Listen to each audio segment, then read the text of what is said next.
Sabalenka being crowned champion, once again showing the world why he is the greatest. Sets up on the temple, unbelievable.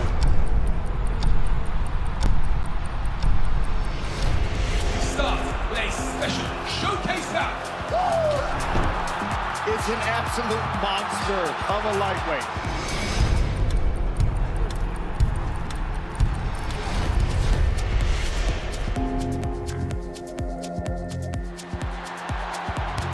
What a moment! A history-making goal! She wasn't going for goal, but she'll happily accept it. It's gone all the way through, and look at this! Chewinga! Did you dare write Barcelona off?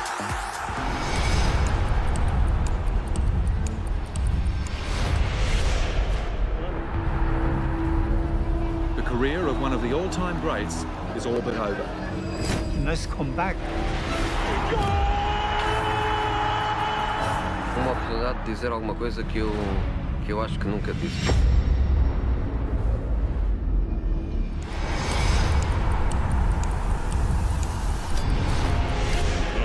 Let's get this party started!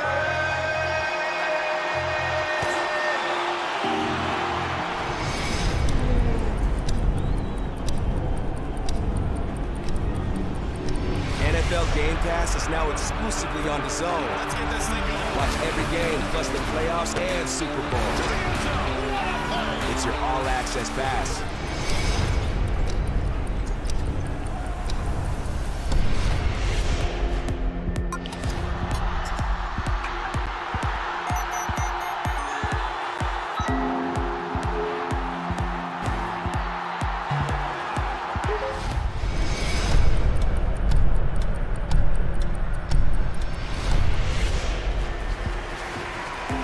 That is how you fight a southpaw. Well on his way to coming back. Quatermaine does it again. Look at the emotion.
welcome along to GBM's Into the Fire at the Sky Dome Arena in Coventry.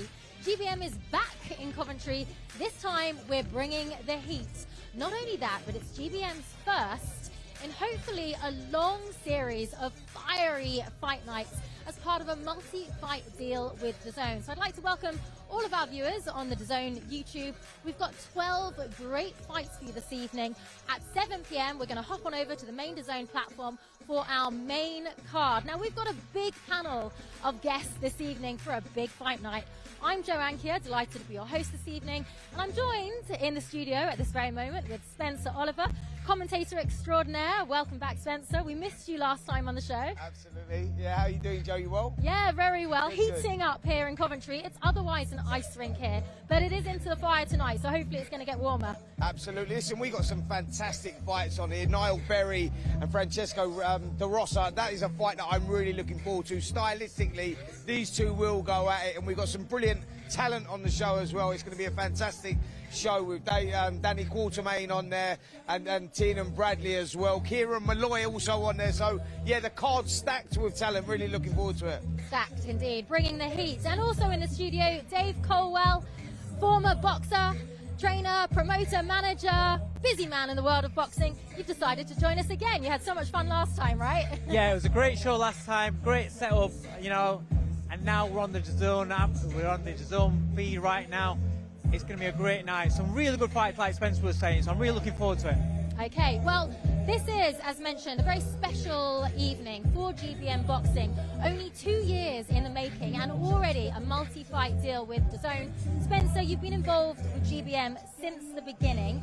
How significant is it to the trajectory, what GBM is trying to achieve to have this broadcast partner now? Listen, it's huge. Like myself and like Dave, you know, we're ex-fighters and you love ex-fighters getting involved in the sport. Like Izzy did, you know, Izzy didn't particularly want to be a promoter. He looked at managing a couple of young fighters. He recognised there was a hole there and a market for him to come involved. He got involved, and it's really shot from strength to strength. He went on to TalkSport. He was doing TalkSport YouTube channel, then gone over to DAZN. But Dave, what the beauty about this is he being an ex-fighter himself, he recognises, you know, what the fighters want from it. It's all about care, duty of care for the fighters, and that's what Izzy's all about. And I think that the production that he's putting on as well, it's gone from strength to strength, hasn't it? Yeah, it has. I mean, every fighter dreams of being on the big stage, big production, being on television, getting the limelight, and being treated like they're a big name fighter, even when they're just starting off right at the beginning. And what Izzy's done as he's come along and what GBM have done is you might not have heard of the names and you might not have seen them. You don't know much about their amateur background. But they're all being given that 5-star treatment, and they're all feeling like big name fighters themselves. And that equates into there because they go in there with that even more confidence, and it makes for better fighters. Indeed. Well, let's take a look at the night we've got ahead. As mentioned, 12 fights. We're over here for 5 fights initially at 7 p.m. We're over on the main DAZN platform. Let's take a look at that main card. We've got 2 title fights for you. We've got, first of all, Tina Bradley coming over from Ireland. He is moving to super lightweight. We've got River Wilson belt length at middleweight for you. Then we've got another very, very hot prospect from Ireland, Kieran Malloy. And then we're into our title fights, our co-main events. Niall Berry, well, he is going for his very first title fight, but he has an unbeaten opponent. So that is going to be a very, very tough fight. It doesn't get much hotter than that, is it? 2 unbeaten fighters going for a European title. Absolutely. Listen, Francesco De Rosa is a tough guy. He's coming with a record of 8-0, 5 of those wins inside the distance. And you know what it's like, and he Dave, comes to fight. Absolutely, he comes to fight. And when you're undefeated, forget he's boxing on foreign soil. It's all about feeding off the pressure, and that's what good fighters do. And I think De Rosa's one of those guys. He will bring it. He'll come to him. He'll take the fight straight to Niall Berry. But for me, that's the wrong thing to do, because that's what Niall Berry wants. Niall's a fighter. You know, he's been up to my gym sparring plenty of times. You know, I've had fighters sparring down at his gym, down at John Pegg's place. The kid's exciting, you know, he really does go at it. He's not interested in winning on points. He's looking to grind you down, take you out, and he loves a tear up. So we've got a real good fight on his hands there. Indeed. And then, of course, Danny Quatermaine, our other title fight of the evening. Danny won his IBF European title here back in March over super featherweight, but now he tries to grab the WBO belt as well. He's had a late change in opponent, but he's taking it all in his stride, isn't he? That's a lot to handle. You know that as well as a former boxer. Yeah, as a fighter, listen, when you box as an amateur, you don't know who you're fighting. You know, you turn up and there's no real preparation, study and things like that.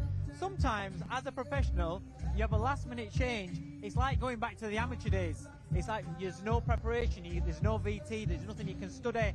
You've already been studying for a different opponent, now it changed. It can throw you, but the good fighters are the ones that just take it in a stride and just adapt straight away.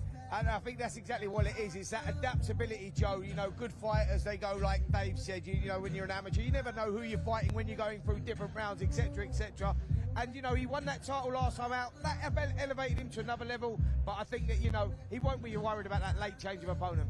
Indeed. Well, he will be bringing the fans as well to the Sky Dome to potentially take home his second belt of the year. We've also got Tori Ellis-Willits on the card tonight. Hot prospect, heating up the female game as well. Great to see her on the show. The women's game is really heating up, isn't it? Absolutely. Women's boxing's going from strength to strength. You know, I think it all goes back to, when was it, October 2022, the O2 Arena, when we had those girls boxing over there, and like that all women's card was absolutely amazing. And I think that the women's boxing really has evolved from there. Clarissa Shields was over there boxing, you know, and it was a massive moment for women's boxing, wasn't it? Yeah, and it's just gone from strength to strength. You look at the quality of the girls that are fighting now. The quality and the depth is getting deeper and deeper, and it's only going to get better. Because if you go around and you see the amateur girls that are coming through, the quality is just getting in a couple of years, we're going to see some real fights, some really good quality fights. Okay, let's take a quick look at the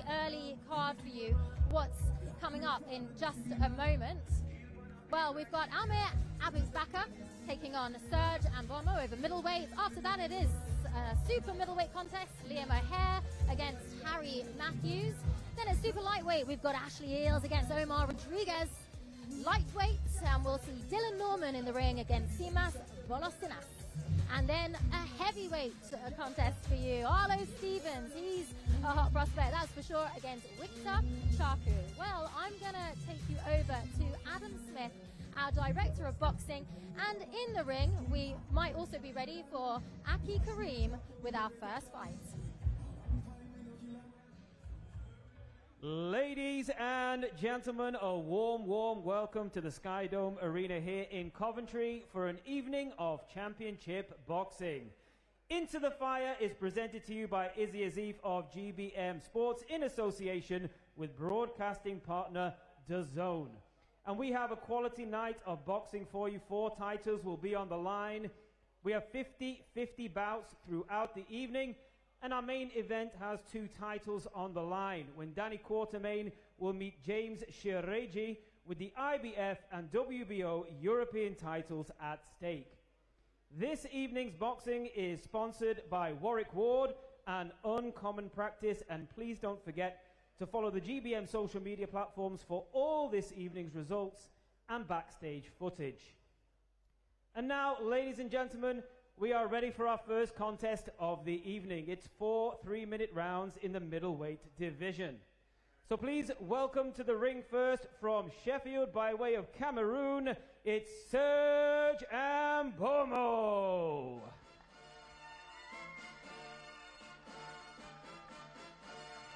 A very warm welcome along Into the Fire. GBM back in Coventry at the Sky Dome, fabulous arena in the Midlands here, and entering for the 79th time in a career that goes back to 2013 is a familiar figure on our circuit, Serge Ambomo, who has been in with them all. And it's a rematch for him tonight, Dave, against Amir Abubakar.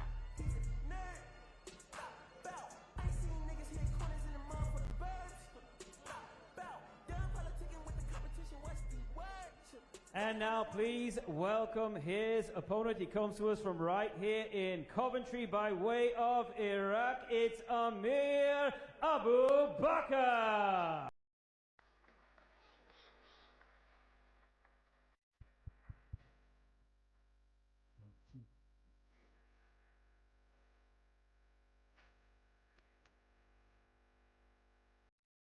The first of the local hopefuls tonight, Amir Abu Bakr, the 24-year-old. He's undefeated in 5 with 3 knockouts already. He's a late addition to the show. He's brought a few fans as well. He's very confident. He spoke really well at the press conference on Thursday, and he's delighted to have this opportunity because that's what it's all about.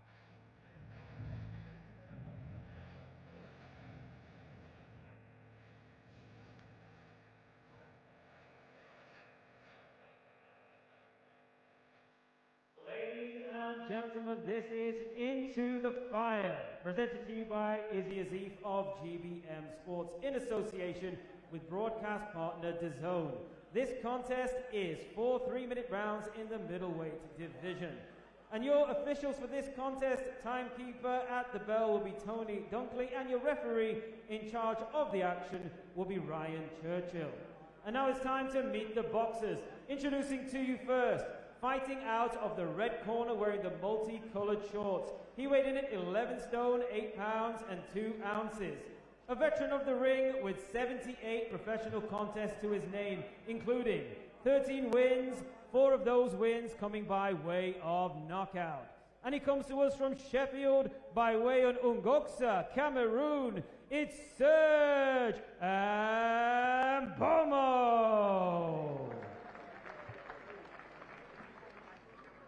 And his opponent across the ring fighting out of the blue corner wearing the white and blue shorts. He weighed in at 11 stone, 11 pounds and 8 ounces.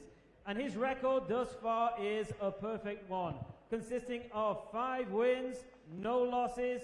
3 of his wins come by way of knockout. And he comes from right here in Coventry by way of Suleimana, Iraq. Please welcome Amir Abu Bakr.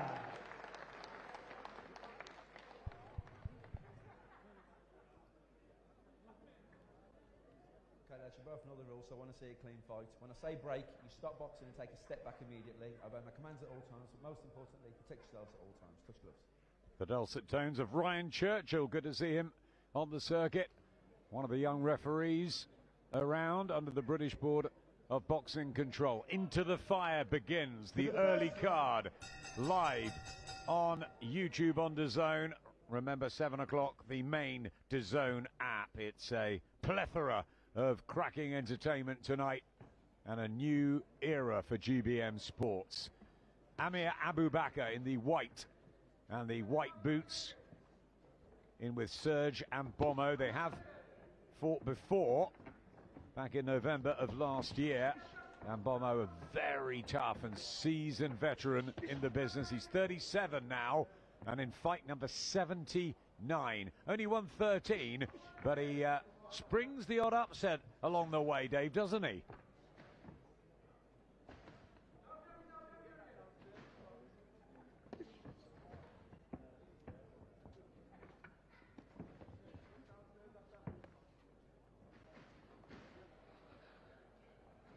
Composed Abu Bakr has been all week since the late notice call. Just waiting for a chance to really explode onto the scene. Good body shots from the 24-year-old. Yeah, he's mixing them head and body nicely. Got into his rhythm pretty quick. Yeah, compact, strong fighter, originally from Iraq. Lives and boxes out of Coventry. Got some speed as well for a middleweight.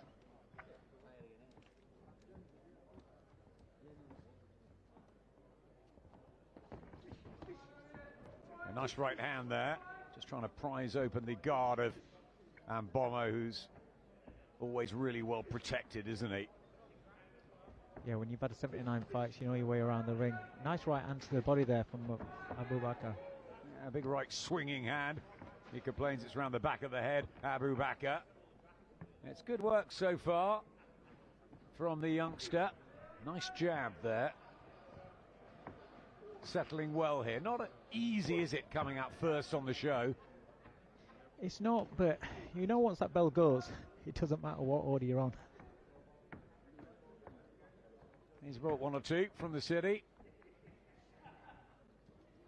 Under the lights for the first time and desperate to impress. Liking these body shots in the first round. And again, he tries that one, partially blocked by Abu Bakr. And Bomo, tight defence. And yeah, he's settling well here. Abu Bakr with these body shots. Nice jab. Composed look about himself. And around in the bank.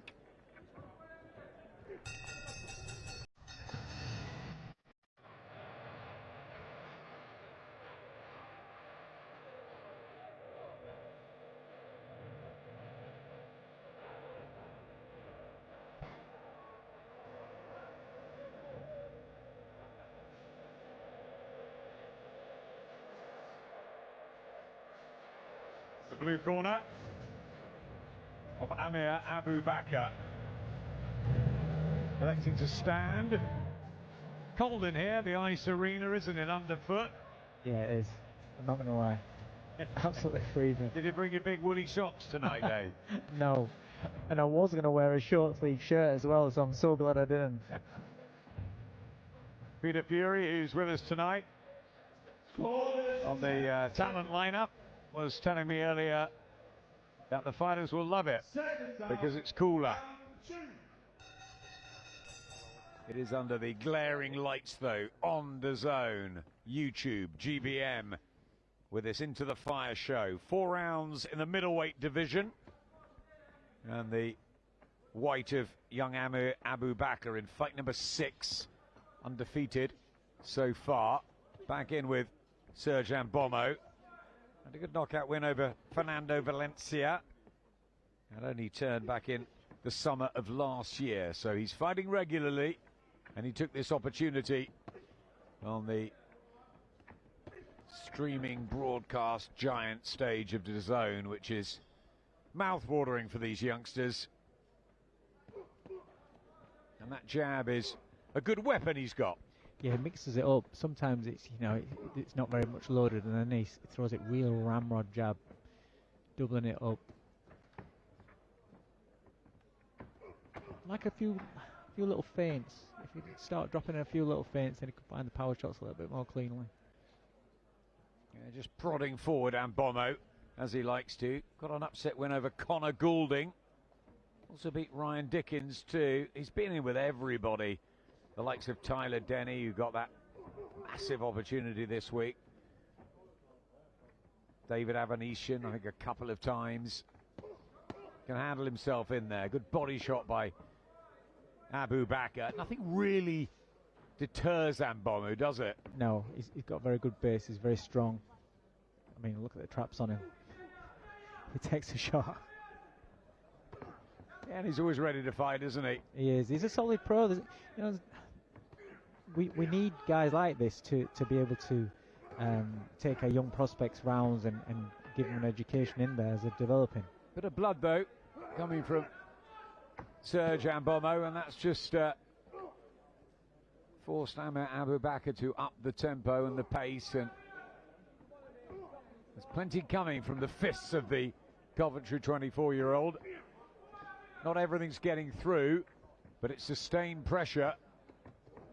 Yeah, it's nice work, this. He's actually starting to beat Mbomo up. Yeah, he's too quick, too fresh, and he's been in there before, and I think he'll want the stoppage if he can do it. And Bomo, who's had 19 fights in the last year, will not want to be stopped in this 4-rounder. He'll want to fight next week, Dave. Yeah, he will. But if he does, I'll tell you what, he'll have a sore nose. That nose looks in a bad way. It does. Really bloodied, and You can see it's given Abu Bakr the belief now that he can hurt and really discourage Ambomo. It's been a good second round, this, for Amir Abu Bakr. And that's what you want to see, Dave, isn't it? Improving round after round. Yeah, you can see the confidence going. You know, he got off to a good start, established his jab right from the first few seconds, 30 seconds, establishing the jab again, then doubling it up, and that's where the power shots have started coming. Every shot is quite stiff and quite solid, though. I'd like him to mix it up a little bit. You know, perhaps open up Ambomo a little bit so he's not tense, expecting power shots all the time, catch him by surprise. But it's a good performance so far.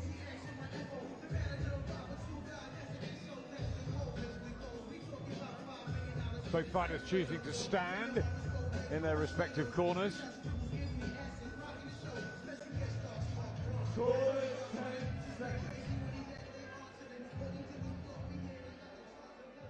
Seconds out, round 3. The red gum shield in as ever for Serge Ambomo in those multicolored trunks, from Cameroon originally, but lives in Sheffield, not far from you. No, not too far. Ever come across him? I've seen him out running. He keeps himself in very good nick. Serge Ambomo just troubled around the nose area and just dabs away at it in that second round by Amir Abu Bakr. 4-round sprint distance. No real time to get going, but I tell you what, Abu Bakr is certainly putting on a show here. He's dealing with Ambomo better than he dealt with him before, and he just looks at his corner, does Serge, as if to say, I'm not really enjoying this one tonight. No, because he's taking shots clean, and you can see that having an effect. I mean, it takes a lot to knock Ambomo off of his balance, but it's happening regular in this.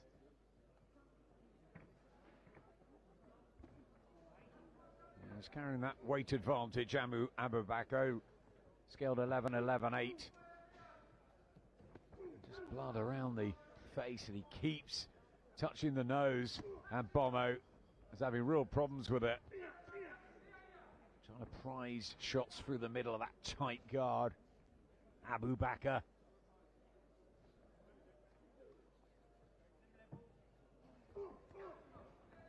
You know, Ambomo started off, I think, as it was a light welterweight.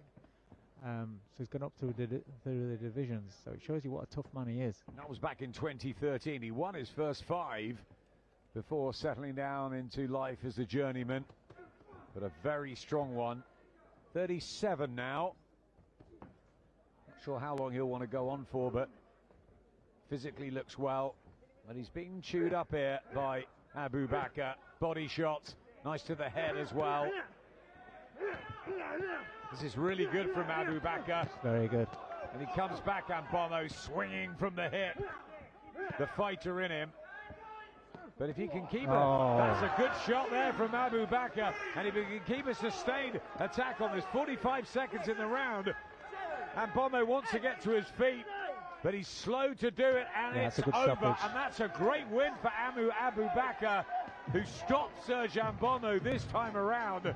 And it was a really good performance. He used that jab, combinations to head and body. He opened the damage to the nose, and he was just too much for Ambomo. And how about that? You get a chance at short notice, an opportunity, and you deliver like that. Be happy. Yeah, he is, and you know what?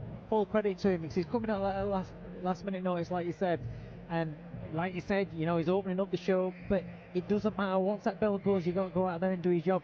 And he more than did his job tonight, because he really impressed there. I thought it was very aggressive, but very smart. Used that jab so well. You know, we always talk about the jabs is the best weapon in the business, and his jab was excellent, and it set up all the power shots, and the finish was excellent. Yeah, opened himself up there, didn't he, Ambomo? Yeah. The pride, and he left himself. But it was the awareness to just to take a little drop back. When he reads Ambomo's attack there, he drops back, comes back with his own power shot, and that's where the power doubles. He's not stopped very often, only the 7th time in an 11-year career, Serge Ambomo. So that is a really nice win for Abu Bakr, who makes it 6 in a row and the first on the big stage.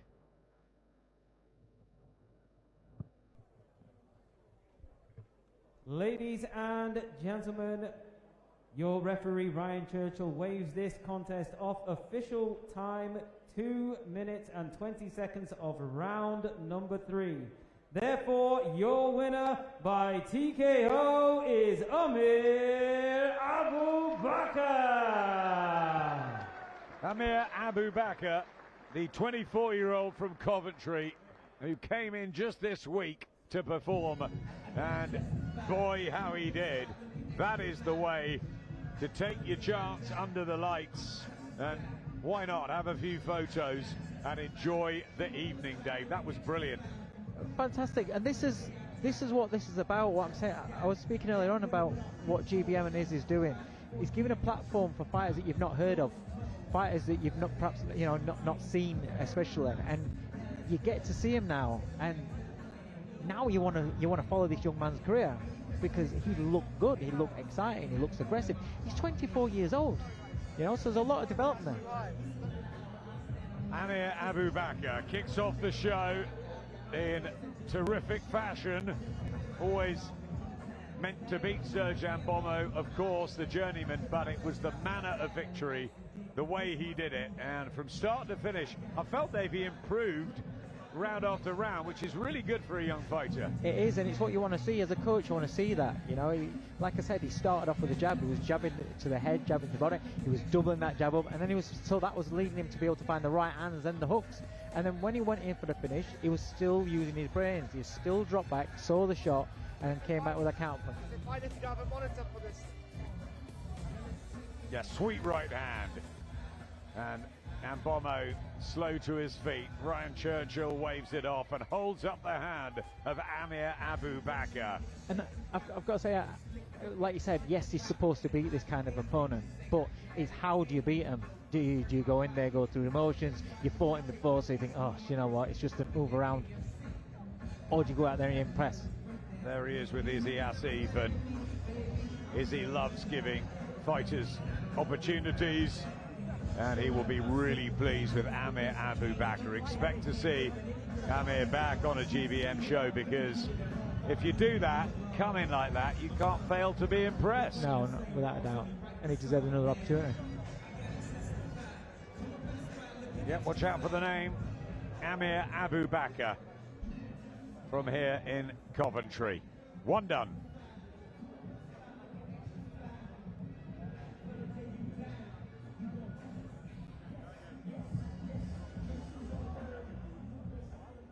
Ladies and gentlemen, we are now ready for our next contest of the evening. It's 4 3-minute rounds in the cruiserweight division. Please welcome to the ring first, coming to us from York, Yorkshire, it's the Ocklington Rocket, Harry Matthews.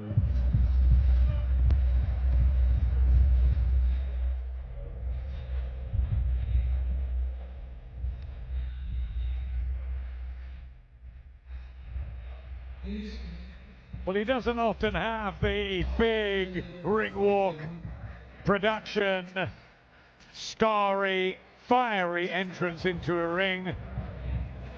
The Pocklington Rocket fights anywhere and everywhere. Harry Matthews knows his way around, doesn't he? He has been around for absolute years. Again, another fighter that went back in the day when I was promoting. We talked about years ago. He's boxed on my shows. Still going strong, still keeps himself in good shape.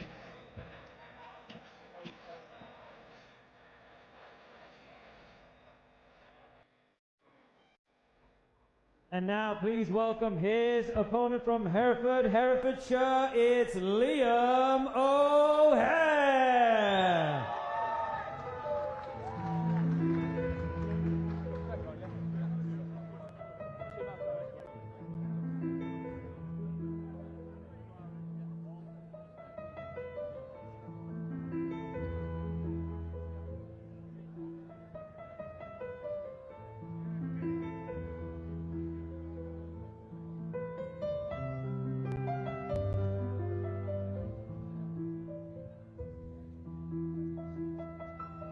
What a lovely choice of a ring walk music. Yeah, it's kicking in now though, isn't it?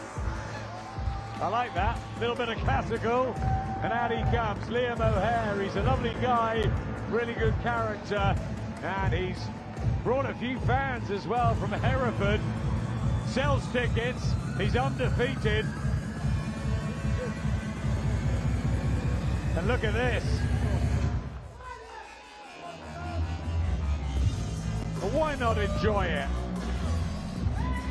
Into the big stage, and on he comes, Liam O'Hare. He had his first taste of the press conference on Thursday. He did absolutely fantastically and turned to me afterwards and said, I've never done that before. This is what it's all about, Adam. Enjoying it, enjoying the experience. He's got to go out there and perform.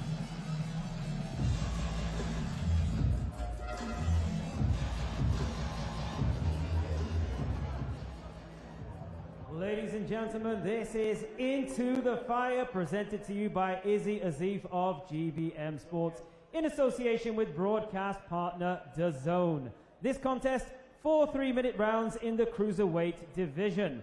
Your officials for the contest, timekeeper will be Tony Dunkley, and your referee in charge of the action will be Christopher Dean.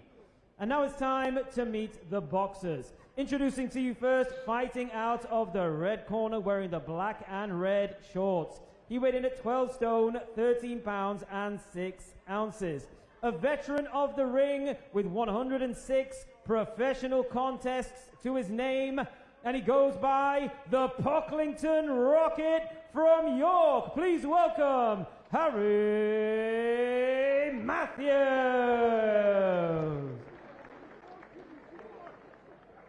And his opponent across the ring, fighting out of the blue corner, wearing the pink and green shorts. He weighed in at 12 stone, 4 pounds, 4 ounces. And his professional record thus far is a perfect one, consisting of 8 wins, no losses. 2 of his wins come by way of knockout. He comes to us from Herefordshire. Please welcome Liam O'Hare.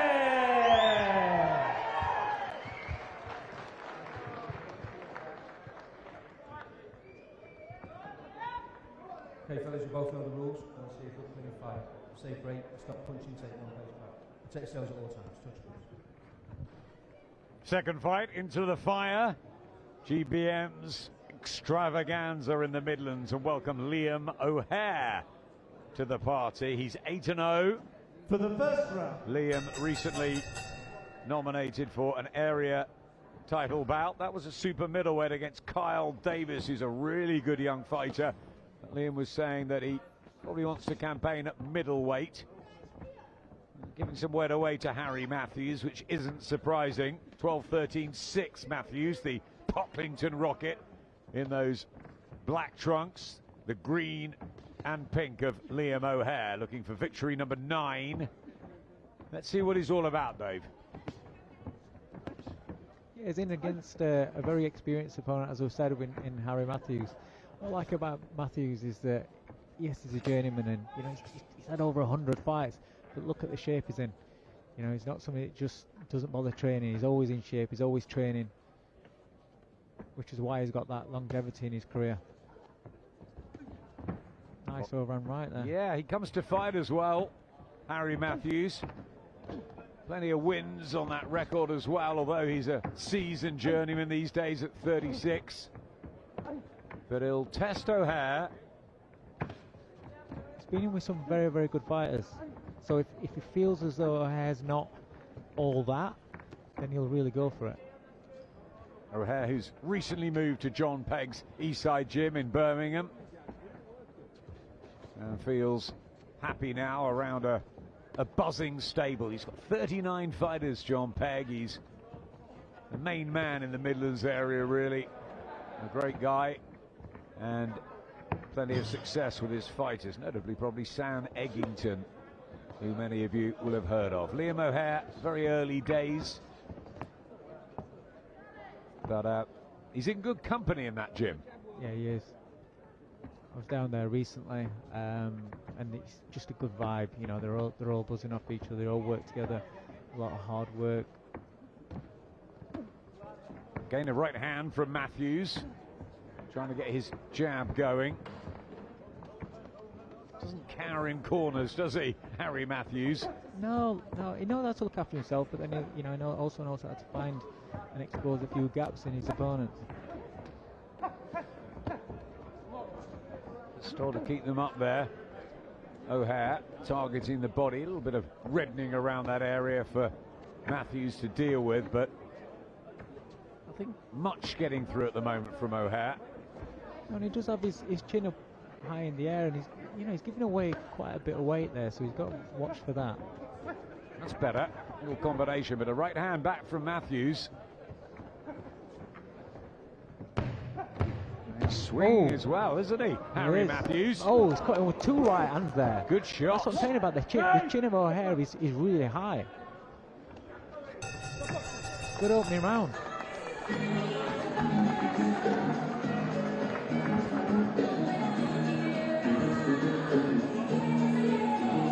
Yeah, it's interesting, isn't it, Harry Matthews? He's been in there with everybody. He's seen it all, and if he gets a little sniff once in a while, this is what they do. Listen, it helps keep the board off the back. You know, if you have no sniff of a win and have a long run, then sometimes they get you in and they start questioning about your license, and you've got to look to be having a go. And it always helps when you can pull up the tree every once in a while. Yeah, he's lost his last 8. He did get a draw against Ben Thomas and one against Bradley Cousins, but hasn't had a win since 2022. Just needs that once in a while, and then before that, not since 2019. Yeah, we're just seeing there three or four really good overhand rights from Harry Matthews there. Second of 4.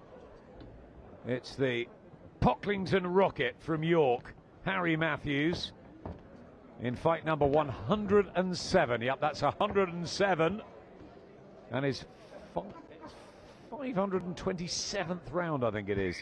Wow, what a career that dates back a long way to 2009. He started with 3 wins in his first 4 too, and he fancied it a little bit at the end of that first round against Liam O'Hare, the undefeated prospect from Hereford, who's brought the fans and a little bit of reputation.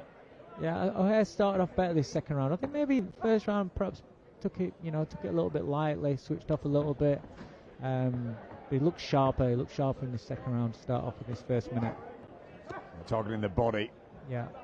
Hooks from side to side. There's better use of the jab as well to open up with. Probably nervous as well, Liam O'Hare. Desperate to impress. First chance under the lights. And that's the case for a few of these guys tonight. Yeah, because they're not used to this. They're not used to boxing on television. They're not, the exposure, the extra eyeballs that are on the fights. They're not used to it. But it's definitely a better round. You just don't want to rush it. You can see he's much more defensively switched on than what it was in the first round. Good body shot there from O'Hare. And reddening around the ribs of Harry Matthews. And because he's landing cleaner with each shot, that's a good left hook on the inside there. Because he's landing cleaner with these shots, he's not inviting Matthews to throw those shots that was firing in the first round either. There's much better work in the second from Liam O'Hare. Final minute. Yeah, just sharper, isn't he? And yeah, some damage around the left eye and the reddening again of the ribs, and throws plenty of punches, doesn't he, O'Hare? He does. What you got to do sometimes as well, when you're in with a journeyman and you give them that bit of opportunity where they start sniffing a little, could I pull off an upset here? Can I get a win here? You've got to put them back in that box quickly, because otherwise then it can turn into a tough night. But O'Hare's done really well here in this second round. And especially over 4 rounds, yeah, you give one away and it becomes an uphill battle. Yeah, and because it's over 4 rounds, the journeyman, he will think, you know what, all I've got to do is he'll win another round here. If he thinks he could have got the first round in.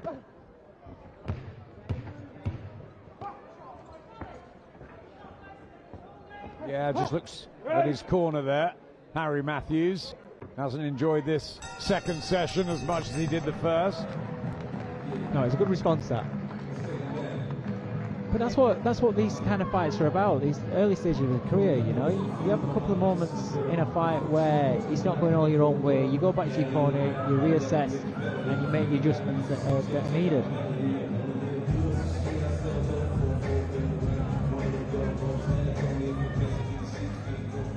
Life on the road. Harry Matthews from York, down in Coventry tonight. Liam O'Hare has made the trip up from Hereford with his fans.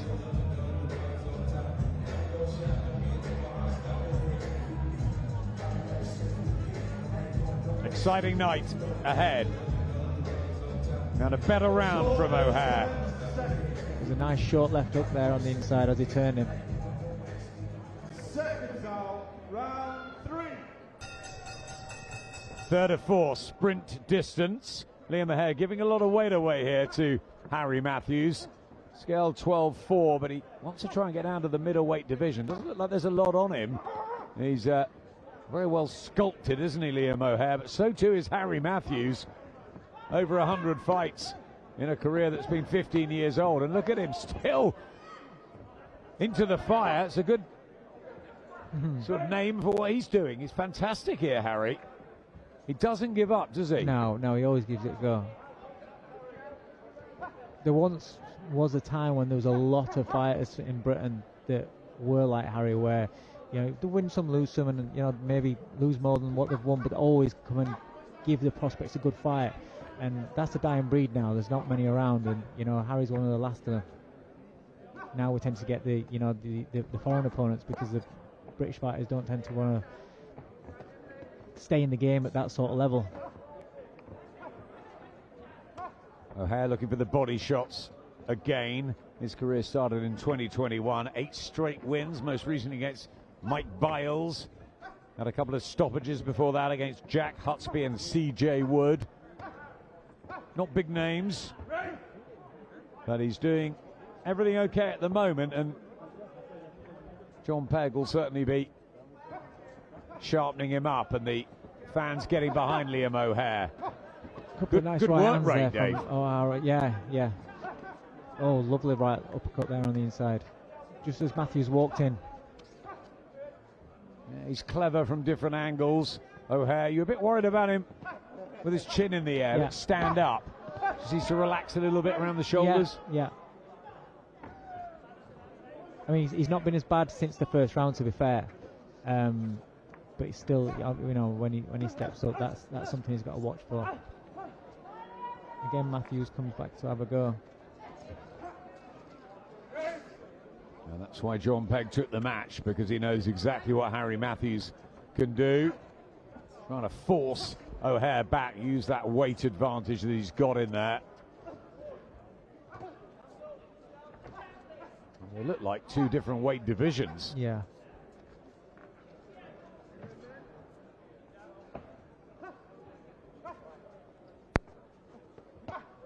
Again, looking for that short shot on the inside. Yeah, and you see Matthews back off then, and again another uppercut on the inside.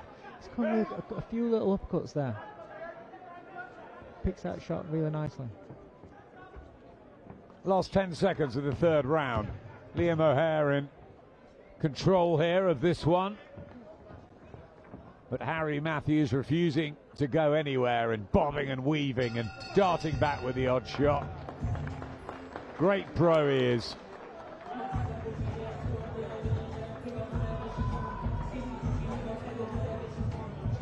Liam O'Hare at the moment. A little bit later on, we've got Arlo Stevens for you, the heavyweight, like Harry Matthews. He's from York, and Arlo has been doing a lot of work with Fraser Clark, and we saw his debut in Rotherham a couple of months ago.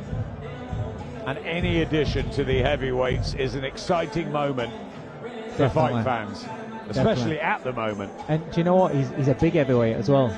He came ringside before we went on air, and I was surprised at how big he was, to be fair. A bit bigger than you. Just a little bit bigger than me. A lot bigger than Spencer Oliver, but only a little bit bigger than me.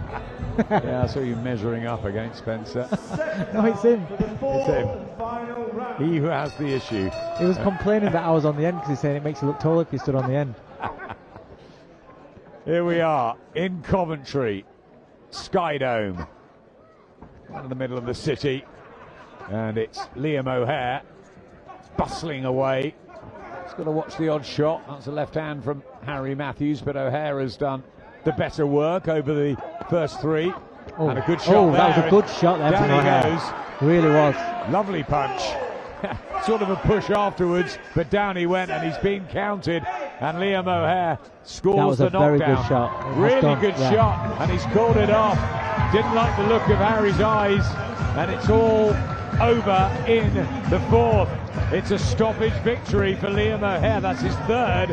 It's a 9th win, and he just caught Harry Matthews, who had a sort of odd fall, didn't he? Which didn't help, Dave. Yeah, but actually the shot nailed him, and I think the shot, that's when it took, because once he went down, I looked at his face and I thought he ain't getting up on that, and he didn't.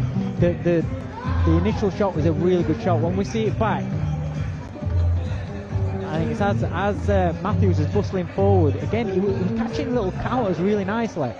Look, he's leading right in, and there, as he he just pauses just to lift himself up to load up again, Matthews. Watch. Here, there, he's looking to wind himself up. So he was in the motion of about to throw that right hand, and he walked onto it.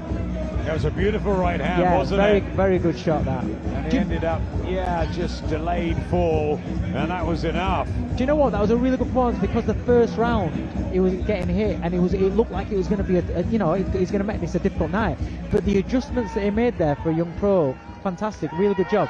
Excellent adjustments after that first round. Liam O'Hare doing very well and getting the finish as well. Nicely done. Ladies and gentlemen, Harry Matthews is unable to beat the count. Official time, 35 seconds of round number 4. Therefore, your winner by knockout, Liam O'Hare. Delighted fans who've travelled up from Hereford. He's a character, Liam O'Hare, in the classical music, enjoyed his ring walk and performed well against the tough veteran that's Harry Matthews. Not everybody stops him. He's all right, he says. Harry just having a word with us at ringside, and he's been a great servant to the sport, Harry Matthews. He really has. Yeah, he has. And Liam O'Hare takes the applause. Good young prospect, and we'd like to see more of him with John Pegg, and one of those 39 in the stable, and John adores every single one of them in different ways. Let's have a look back. Both of them enjoying their entrances, particularly Liam O'Hare, who actually trained as a ballet dancer. I didn't tell you that, Dave. Well, I thought I'd leave it for later in the fourth round, but the fight was finished. I kind of guessed that when he did the pirouette at the end to celebrate. I thought he was going to do a backflip, but he didn't. He did like a pirouette thing. Peter Richardson, the excellent amateur from Middlesbrough, he used to go to ballet school, but Liam O'Hare was telling us about it. The feet movement obviously helped him a lot with his boxing, but also it's his right hand that nailed Harry Matthews, who was coming on the attack, and boom, what a good finish that was. Yeah. As I said, Matthews was just looking to throw his own right hand there. And he fell awkwardly, that didn't help, but a hug and an embrace, and Harry came over to us and said, yep, he's good, he's all right, and there you go. is the pirouette. Dave Colwell can do that. No, he can't. No. To be fair, he loses the point because he lost his balance at the end. He nearly fell into the rope, so I'm going to mark him down for that one. Liam O'Hare there with Gary Newbon. Good to see him, Gary. Yeah, legend.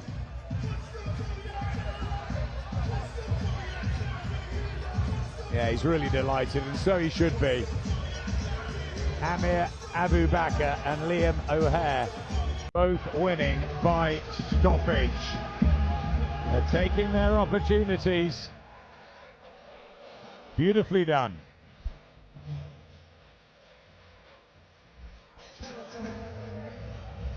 So Dave, 2 fights in, 2 into the fire, and excellent performances in different ways for the two young prospects who remain unbeaten. Yeah, you're looking at young kids that, for the first time, you catch an eye.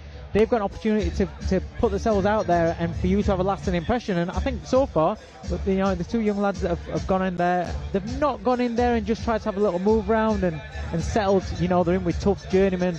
They've gone in to try and get rid of these tough journeymen, and they have done. So, great start to the show. Yeah, it's not often that you see Serge Ambomo and Harry Matthews stopped and in the same night. Both of them can't fight for a few weeks. They don't like that because they want to fight regularly. That's it. But that's a brilliant result from both of those guys under the lights for the first time. So well done, Liam O'Hare and Amir Abu Bakr. And let's move on with the show with Aki. Ladies and gentlemen, we are now ready for our next contest of the evening. It's 6 3-minute rounds in the middleweight division. Please welcome to the ring first, coming to us from Panama, it's Omir Rodriguez.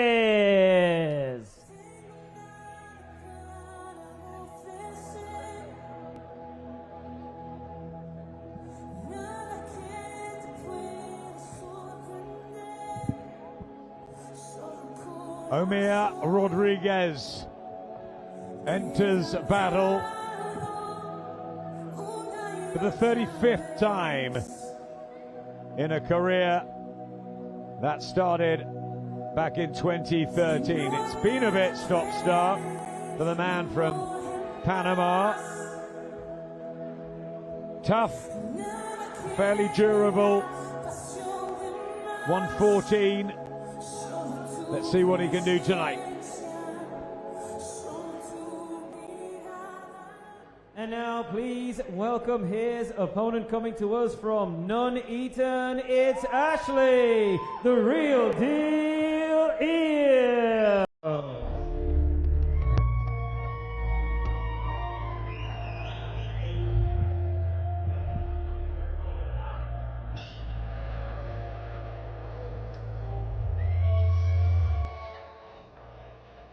Well, here's one of the biggest characters on display tonight. The real deal, Ashley Eels, former MMA fighter and unbeaten professional boxer.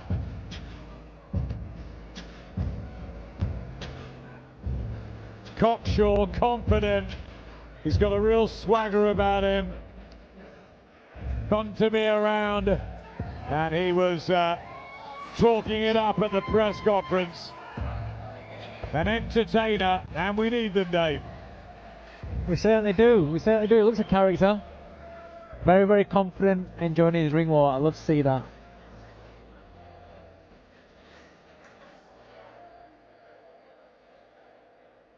Ladies and gentlemen, this is Into the Fire, presented to you by Izzy Azif of GBM Sports in association with DAZN. This contest, 6 3-minute rounds in the middleweight division.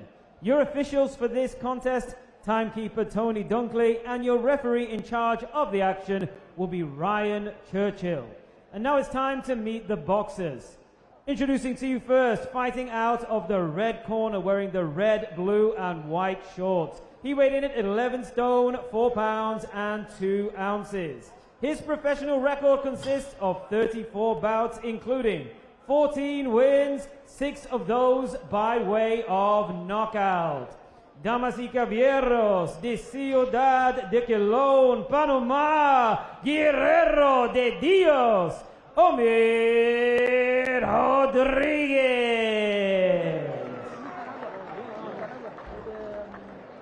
And his opponent across the ring, fighting out of the blue corner, wearing the black and gold shorts. He weighed in at 11 stone, 2 pounds, 9 ounces. His professional record thus far is a perfect one, consisting of 10 wins, no losses.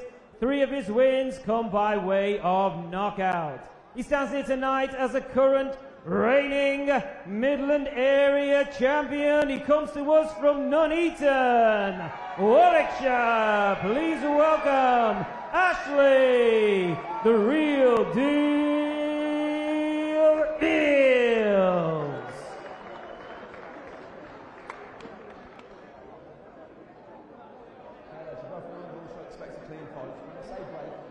boxing and take a step back immediately. Obey my commands at all times, but most importantly, protect yourselves at all times. 6 rounds, touch gloves. A serious and intense stare after an entertaining ring walk from Ashley Eales. Looking forward to seeing him. Fight number 11. He's already won the Midlands Area Championship. Was meant to be defending it tonight, but instead steps in with Omier Rodriguez, who's had 34 fights and is chiseled and in very good nick, weighing in at 11-4, so they're just above the super welterweight limit. You see the southpaw that is Ashley Eales. He switches, and when I asked him what trunks he was wearing, he said it's a skirt and it's black with fire. Yeah, he's definitely a character. Oozes confidence. And because he had that experience in mixed martial arts as well, he's a box of tricks in there. Wide stance. Oh, catches him with a right hook there on his way back out. And he noticed that as well because he goes straight in. Neutral He's gone. corner. Wow. He's hurt there. Rodriguez and down. In a blitz in this opening minute. And Ashley Eales smells blood here. Back to the orthodox stance. He caught Rodriguez and again tries to trap him in his own corner. Doesn't want to smother himself. Needs to find room, doesn't he? Yeah. I don't think Rodriguez has seen anything like what's in front of him. The long, rangy switch hitter from Nuneaton, who's shown the power early too, and he wants the grandstand finish. Needs to use the jab.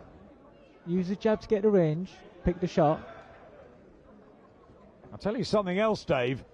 Izzy Asif at the press conference was offering knockout bonuses on this show, and you've seen already how much fighters want them. Izzy's budget it's going skyrocketed. It's a small ring, and there's action aplenty. That's nice. Good body shot. Shakes his head. Rodriguez spitting out some defiance, but he's been down and he's been hurt in this opener. And again, that right short hook. Just can't seem to fathom where the punches are coming from. I don't know if you know where they're coming from. No. Do we using the jab? Just keep him occupied with the jab and he'll open him up.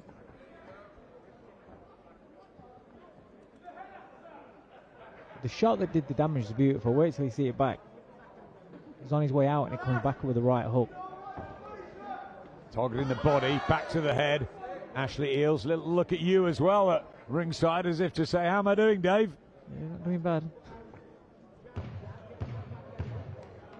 Well, it's a very confident opening round for Ashley Eales. A knockdown, 3 minutes, 10-8 round. I tell you what, Rodriguez done really well to get through that, because when he got up, he was in a bad way. And he's staying standing. Don't want to sit down.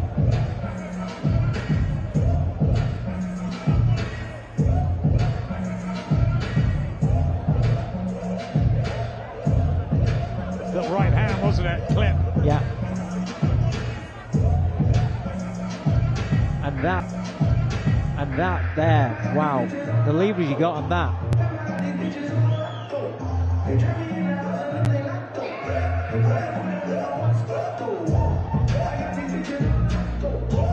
I really thought the fight was over at that point. Yeah, he did well. Omier Rodriguez. He did very well, because as he was going down, he was facing us there. We saw it into his eyes, and he looked gone, completely gone. Second of 6. Ashley Eales looking for his 11th straight victory. Starts in the orthodox position this time. He's confusing Omier Rodriguez, who was down heavily in that first round, and he really fancies the finish here. Just got to be a little bit careful. Rodriguez has got plenty of wins on the record. Travelled from Panama, but he's tall at 6 foot. This switch hitter from the West Midlands.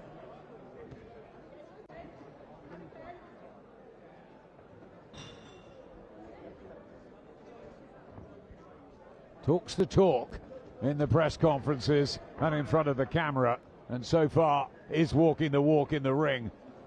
You wouldn't want to fight him. He's very awkward, isn't he? Yeah, he is very awkward. Very good. 30 now. Ashley Eels. They can't hang around too long with him. Just got to stay switched on. Again, you know, his chin's a little bit high when he pulls back. Always a danger for the tall fighters when they, you know, they pull back and bring the chin up in the air. And that big wide stance as well. Yeah. Sometimes with these prospects, sometimes the worst thing can happen is dropping somebody very, very early. Like literally, first shot you know the fight, you see it register, or you drop them, and then you can be looking for it all the time with every shot instead of just going back to what you're good at, and it'll come again. Yeah, relax. And it just comes. Yeah. You had that last night, didn't you, in Belfast? Yeah, I did, yeah. That was perfect. Stephen Cairns, absolutely perfect. When you're not looking for something, it happens. Yeah. Just a case of watching your opponent, seeing the mistakes that they make, and then taking advantage. Very good prospect, Dave's young fighter.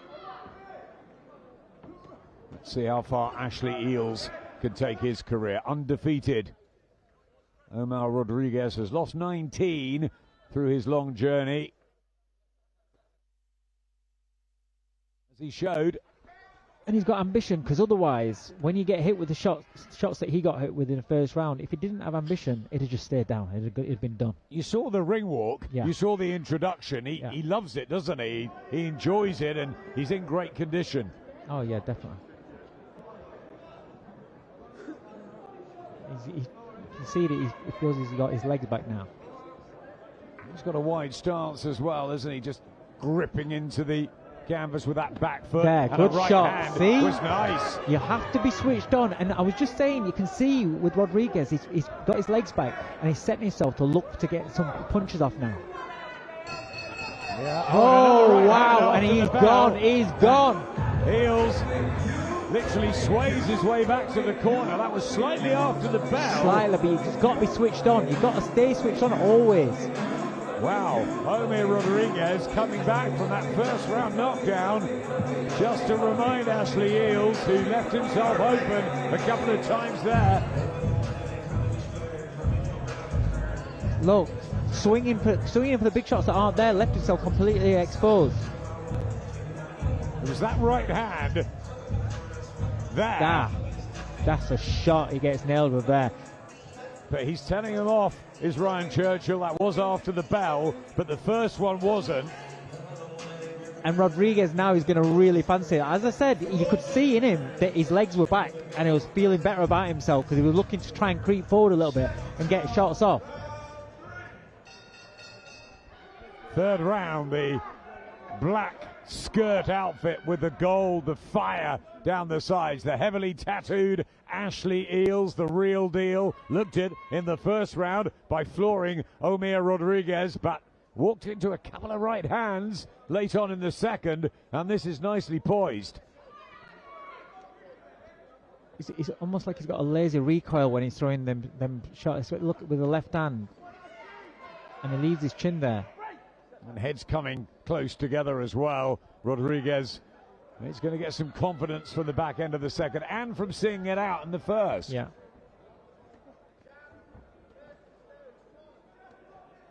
Good defense from Rodriguez. Gets his jab going. Might be targeting the body as well. Rodriguez, have a look out for that. I feel as simple as it sounds, Eels has just got to make sure he keeps his balance when he throws his punches rather than swinging and falling himself off balance, because that's when he's falling into traps and that's when he's falling into the range. But if he just keeps his balance, then he's got the ability to do a job on this kid. Yep, he's elusive, he's fast, he's sharp. He comes from different angles. There's plenty to like about Ashley Eels. But as Dave said, switching off, especially after scoring a knockdown in the first round like that, right hand again but gets through. It's almost like he made him miss there beautifully, and he was almost playing to it because he was ready to show off about showboat a little bit. There's a time and a place for showboating. And there's the body shot from Rodriguez as well.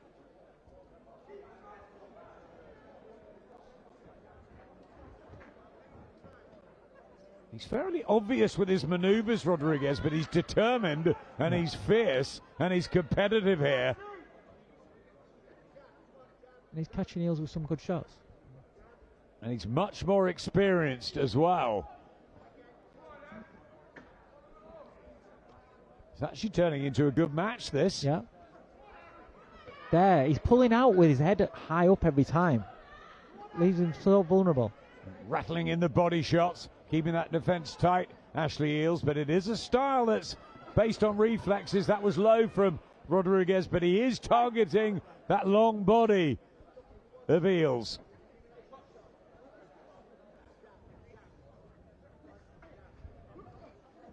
He's still just throwing himself at his power shots. He's throwing his head forward into that range and his chin's coming up in the air. If he keeps his balance and just uses his range for his punches, he can pick him off.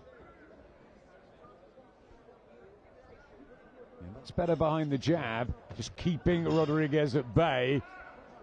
Doesn't want to be trapped in these corners.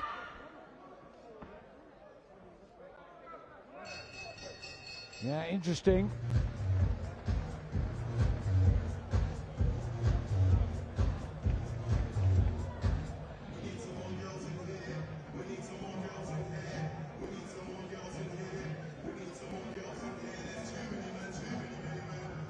Good match. That's what GBM gives you, the decent fights. And Al Siesta, the magician behind the scenes, alongside Steve Lillis, have done a really good job this week. Opponents been changing, late replacements. It's tough boxing sometimes. It is so tough. Matchmaking is the hardest job in the sport. It really is, apart from the fighting. It's just so much headaches constantly. And until you see the fighters in the ring, you never ever settle down. This is a good fight.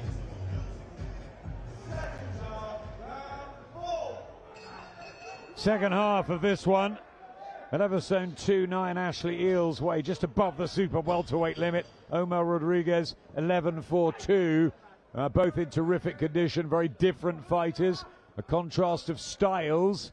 The switch hitter in the black and fire, Ashley Eels, looking for his 11th victory. The white, blue and red of Omar Rodriguez in fight number 35.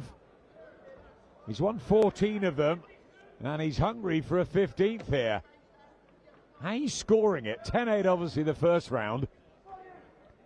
Yeah, do you know what? I'll be honest with you, I've not really been scoring it. I've caught you on the hop, Dave. Yeah. What's your sense, though? Rodriguez deserves a round, doesn't he? Oh, he? definitely, of course, yeah, definitely. I think the last one was definitely one for the man from Colon City. Yeah, and there's the second round there's an argument there as well. And if that's the case, it's pretty level. And there's the body shots going in again. It's the volume here from Rodriguez, which is really impressive. And Eels has just got to compose himself here and really concentrate on the job. He can't get sloppy. I see Rodriguez started off the round, cashed in with some good headshots, but then the work in the last 30 seconds to the body has been very effective as well. So he's really getting confident now. And just cuffing punches there from Eels. He looked so good in that first round that you said it, Dave. You get that early success and you then think, do you know what, I can load up and it'll be fine. But he's letting back in here. He has, really has. And what he does when he skips off to his left to make a miss, he kind of thinks that that's it. But what Rodriguez has started doing, he's taking a second step. And the second step's the reason why he's cashed him with the right hand. A jab from Rodriguez, doing the basics well. It's better from Eels.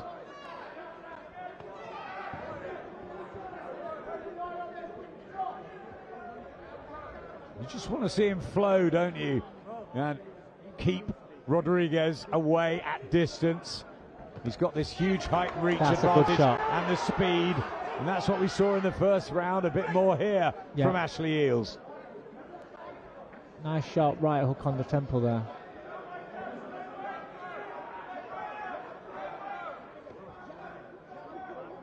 Yeah, good first minute of the round from Rodriguez. Eales has come back. Well, I'd say the first minute and a half was the amount of shots that Rodriguez was landing head and body was, you know, in terms of volume, he's landed more than what Eales has landed. But Eales has landed a couple of good telling shots here. Yep, there's an argument that he's won or got a share of the last 3 rounds.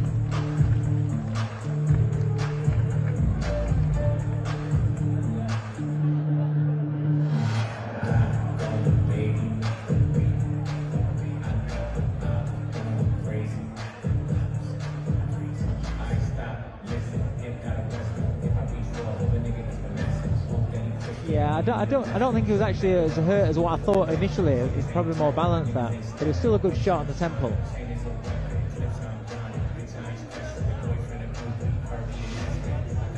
But he's not making use of his talent.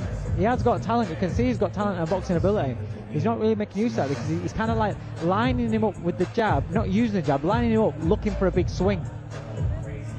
He was obviously deflated with the fact that he wasn't defending his Midlands area title. Yeah, I understand that, but you know, once you're in there, you're in a fight.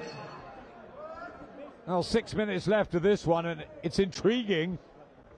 Now southpaw Ashley Eales, he's been switching all night. The undefeated man from Nuneaton, former MMA fighter, had a couple of wins, couple of knockouts, and he loves challenging himself. Well, Omar Rodriguez has answered that call. It's been a good match. Who has Ryan Churchill got ahead at this stage? Remember, Rodriguez was down in the opener, so that's a 10-8 round. After that, it's subjective.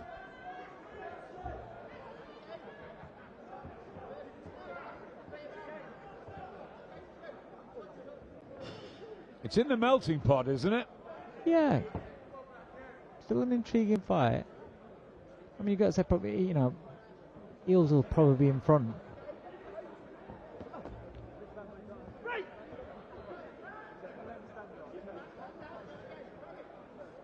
He'll feel like he's in front, Eales, because of that start. And Rodriguez, being the away fighter, knows he's going to have to throw everything at him to get the victory. And it would be a rare one of late for Rodriguez. His form's not been brilliant, but his attitude tonight has been. Yeah, Eales is doing a better job of shutting down the attacks when Rodriguez is getting close now. That's nice with the jab at distance. Yeah, that's what I'm saying. When he just keeps his balance when he punches within his own range, he looks very good. It's when he loads up swings and he misses and then he leaves himself vulnerable when he swings. What can they work on in the gym? Just calming him down a little bit. Yeah. Sticking to the basics a little bit. There's you don't take away the flash, but you've got to be a little bit. You've got to be smart and understand when to be the flash. And that's what he's like as a personality as well. So that's harder. Yeah. Because he wants to entertain, and we want that. Yeah. But at the same time, you've got to go through the basics and make sure you get the wins. And sometimes you can't just showboat and flash your way around. Unless you're really, really good, like a Nassim Ahmed. You see, he's more measured this round, so it's been a lot easier for him. You know, and then when Rodriguez is getting close, he's shutting the attack down. Ben Whittaker, another one, quality operator who can be flash because he's that good.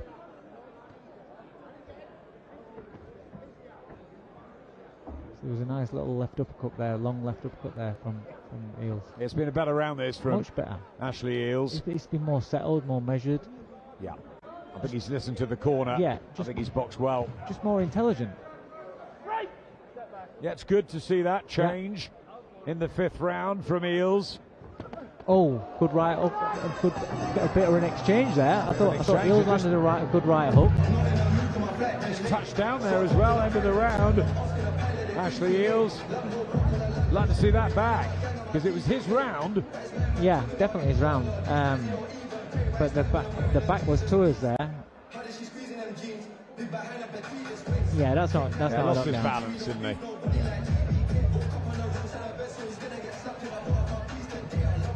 Yeah, it's a good round that for Eels. Yeah, he's listening intently to the corner. It's good to see.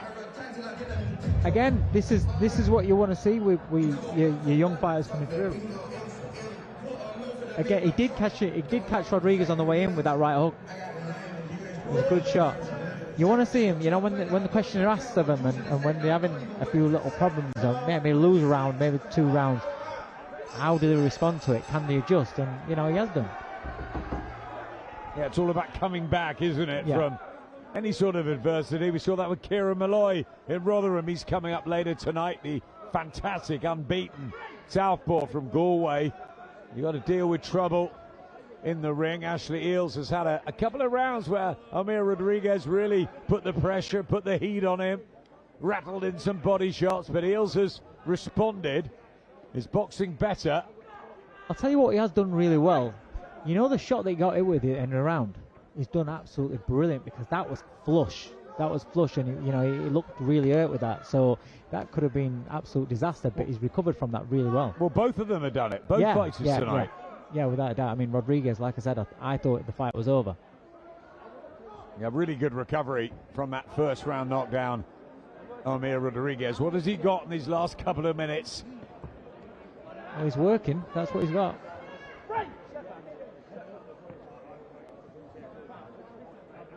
He's desperate to get back in there. He must know he's behind here, Rodriguez.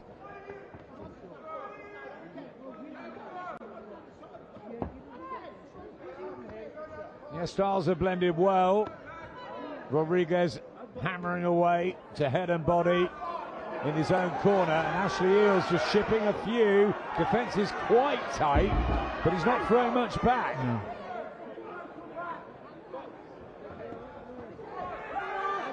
Just work rate there from Rodriguez, and you just don't know what Ryan Churchill, the referee's, thinking here. Well, there's no doubt that Rodriguez is landing, at this stage in this round, he's landing more shots than what Eels is. He's made it a really interesting fight, this Omer Rodriguez.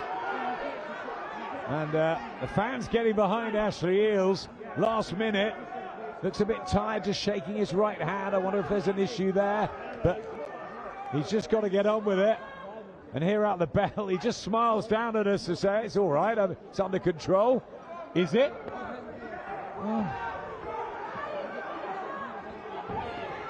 Good shot there, and good action here in the final round of this one between Ashley Eels and Omer Rodriguez. We don't want it to finish.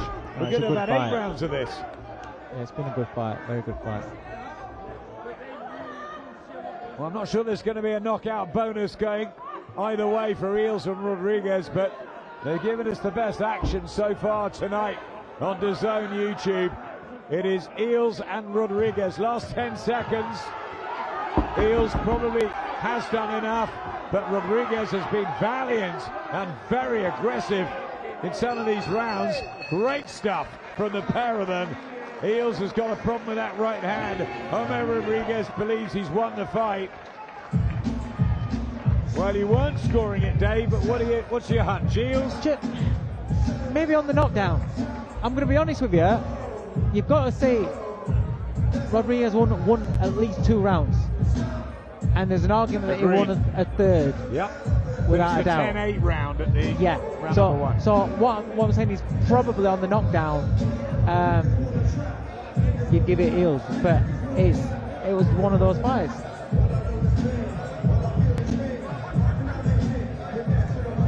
Yeah, really good action in that one.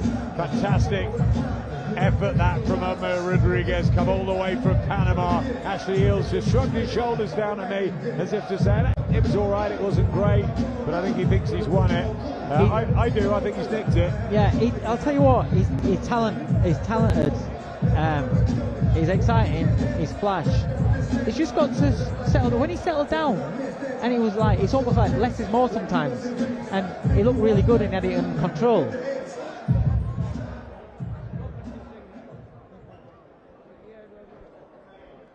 Let's find out how Ryan Churchill has scored it. Interesting. Ladies and gentlemen, after 6 rounds of boxing, we go to referee Ryan Churchill's scorecard, which reads 57 points to 56 points in favor of your winner. From Panama, it's Omi! Do you know what? Can't argue say it's terrible, because there was at least 2 definite, possibly two other rounds that were close. What a win for Omer Rodriguez. Very good, especially from the first round, looking at what happened. Absolutely brilliant. Yeah. It was so close, maybe a round either way, and Omer Rodriguez gets it, and it's an away fighter coming here. That's just really good, that it shows that the home fighter doesn't just get it. That's a really brave decision from Ryan Churchill. It is. And it's not what we argue with. No, it is one of those fights where, like I said, you could make a case for it going either way, you know? It was very, very close. Ashley Eales is respectful. I think he knew it wasn't a great night for him, and it could have been easier, couldn't it? But Omer Rodriguez got back into it. You called it, Dave. He got a bit sort of happy after that knockdown. Yeah. And the last round there, he literally did nothing. So he definitely gave the last round away as well. And when you talk about, there were 3 rounds in there that were like almost back to back, where they were very close rounds. I gave 3 rounds to Omar Rodriguez. I gave him 3. Ashley Eales got the 10-8, so on my card it was by 1. 1 either way you take. I think Rodriguez winning that is fantastic for boxing. It goes to show you come all the way from Panama, you've got more losses on your record than wins. You're in with an unbeaten prospect, and the referee gives you the result. Great. And listen, Izzy can get it on again. Why not? No doubt Eales will want to do that. It's a close fight. It was a good fight. I ain't got a problem with seeing that again on the next show down here. Really good fight, and a great win for Omer Rodriguez against the odds, against the pattern of prospects. Ashley Eales loses for the first time in his professional career. We'll see that again. Congratulations, the man from Panama. Terrific victory, and he's going to have a good night in Coventry. Why not?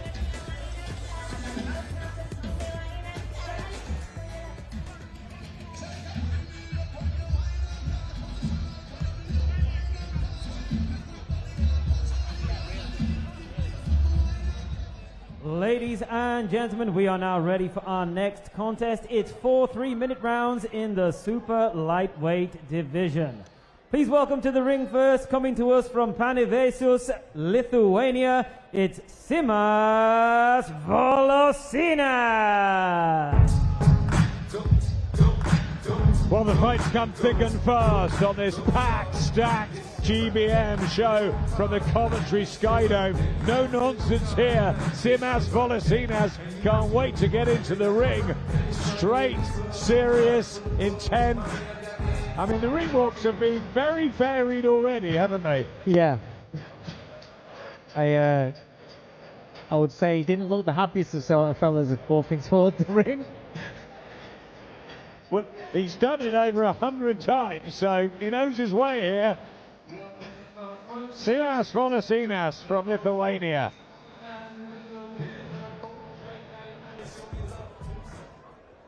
And now, ladies and gentlemen, please welcome his opponent, coming to us from Knoll, West Midlands, it's Dylan Norman.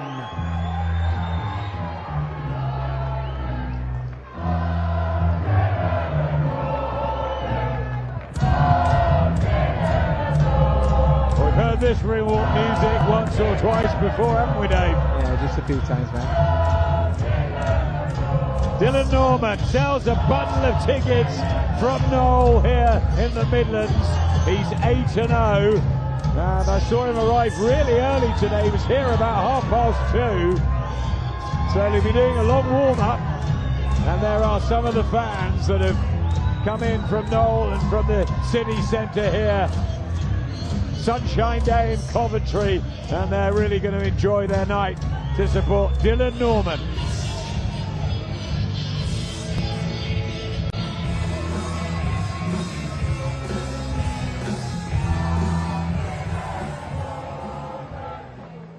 Ladies and gentlemen, this is Into the Fire, presented to you by Izzy Azif of GBM Sports in association with broadcast partner DAZN. This contest, 4 3-minute rounds in the super lightweight division. Your officials for the contest, timekeeper Tony Dunkley, and your referee in charge of the action will be Christopher Dean. And now it's time to meet the boxers. Introducing to you first, fighting out of the red corner wearing the black and grey shorts. He weighed in at 9 stone, 12 pounds and 10 ounces. A veteran of the ring with 128 professional contests to his name. He comes to us from Panevėžys, Lithuania. Please welcome Simas Volosinas.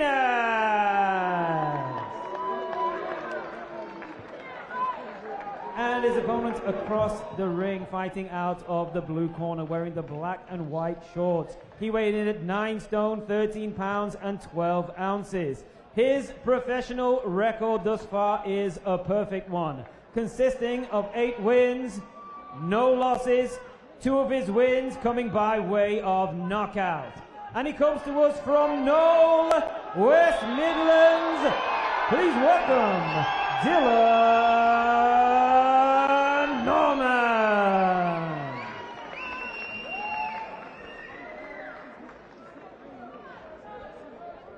Okay, fellas, you both know the rules. When you see a good clean fight, you say break, you stop punching, take 1 base back. Protect yourselves at all times. Touch gloves. Good atmosphere here, fans getting behind Dylan Norman. Fight number 9 for the lightweight from Knoll. Running a super lightweight tonight, 9:13.12. Simas Volosinas a little later at 9:12.10 in the black and grey and the red boots. Fight number 128 for Volosinas.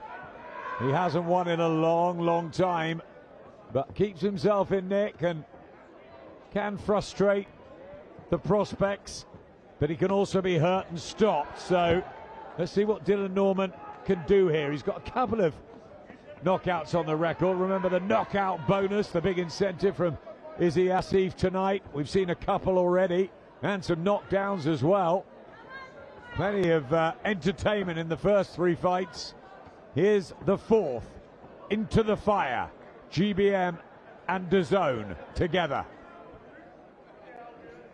Yep, nice start from Norman so far. Already found a nice left hook underneath the right elbow. Now going around the other side. Yep, trying to find the gaps. He's little Volosinas. Yeah, there's not much target there. 5'6", managed by Oscar Milkitas, who brings many of the Lithuanians over. Just so you know that if he's 5'6", he's not that little.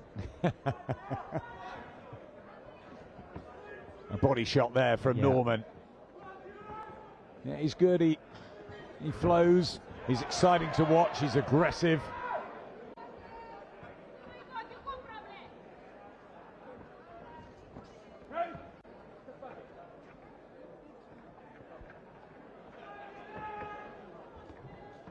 Good jab. There are gaps in Volosinas.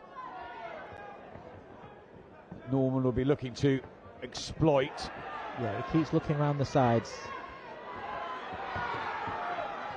He likes the body work, as most of them do in that John Pegg Eastside gym.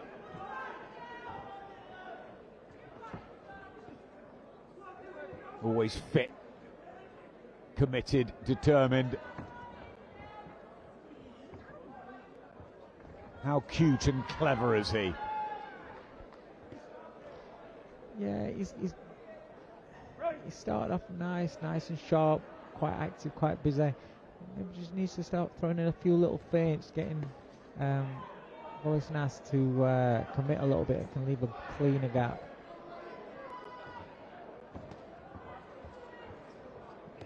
And trying the uppercut on the inside with that right hand, Dylan Norman. A ticket seller from Noel.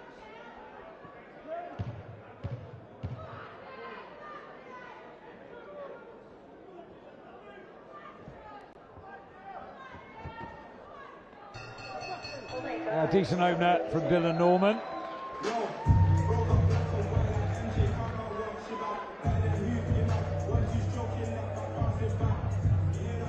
John Pegg just pointing out to the referee there about the waistband. If we look as he sat there, all his nass, if you look at his waistband, it's just under his nipple. So it's a little bit high.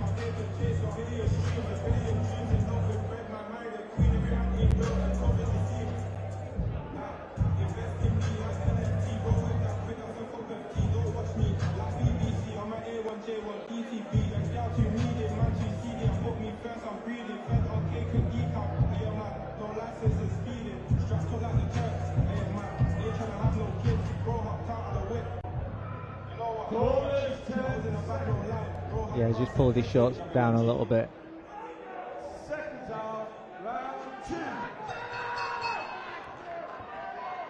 Second round. Both in the black trunks, but with the gold on the waistband of Dylan Norman and the red boots of Simas Volosinas, who's only won 7 of 128, but still battles on. That's a tough way to make a living. Yeah, it is. He's got quite an irritating sort of style to fight. Doesn't leave you too many gaps. Quite compact. Hard for you to find him clean. Bit scrappy. But it's the education, isn't it, for the young prospects to have to deal with the different styles. Some journeymen who like to cover up. We remember Nobby Nobbs' stable. You know, they were on the road every week, weren't they? The busload of them. Or great survivors. Yeah, absolutely. And some really come to fight. Yeah. We saw Harry Matthews earlier, really giving it a go every time, but then got knocked out. So you never know quite what you're going to get with them, what their mood is on the night. That's the thing. When if they're going to give it a go, it leaves them open to getting caught, which then leaves them open to getting a stoppage loss and a 28-day ban, which is going to cost them money. They're normally pretty good at fiddling their way through, especially over 4 rounds. Yeah.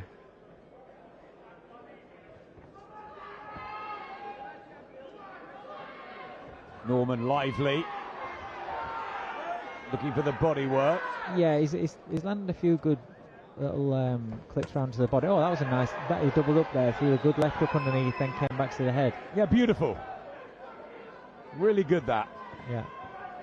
Just got to be a little bit cute, this guy. 31st round of Dylan Norman's career. Coming off a stoppage win over Tony Morton.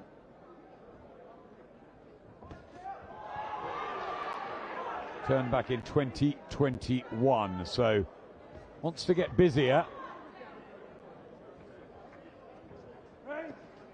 24 years of age, and always good to be a ticket seller. Get the fans in behind you.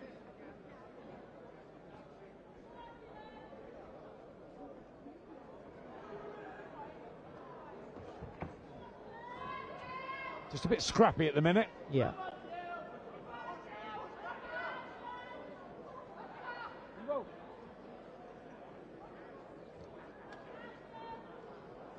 See, Volosinas is standing right there. He's pushing up against him because he knows that he can't get any leverage to land any shots on him, so he's safe there. Uppercut there from Norman, partially blocked. Just trying to get underneath the elbows of Volosinas, which is not easy.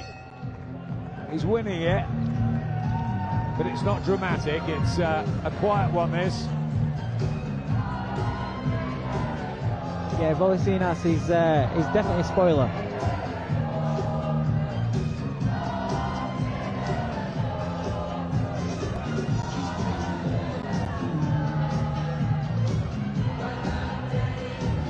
Plenty of music, and they're having some fun, aren't they, the fans? They are, why not? It's a good Saturday night out entertainment.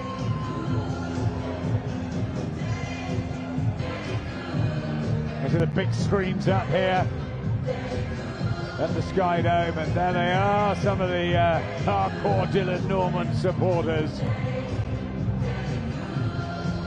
I'm sure I saw a few of them around the city centre earlier, enjoying the sunshine, maybe a beer or two in hand. Great. Saturday, fight night in Coventry before the big England game tomorrow. Can't wait for that, by the way. Great weekend of sport. Third of 4, Dylan Norman. 2 rounds up, isn't he, Dave? Oh yeah, without a doubt. Good body shot. Not much from Simas Volosinas, but protecting himself. Yeah.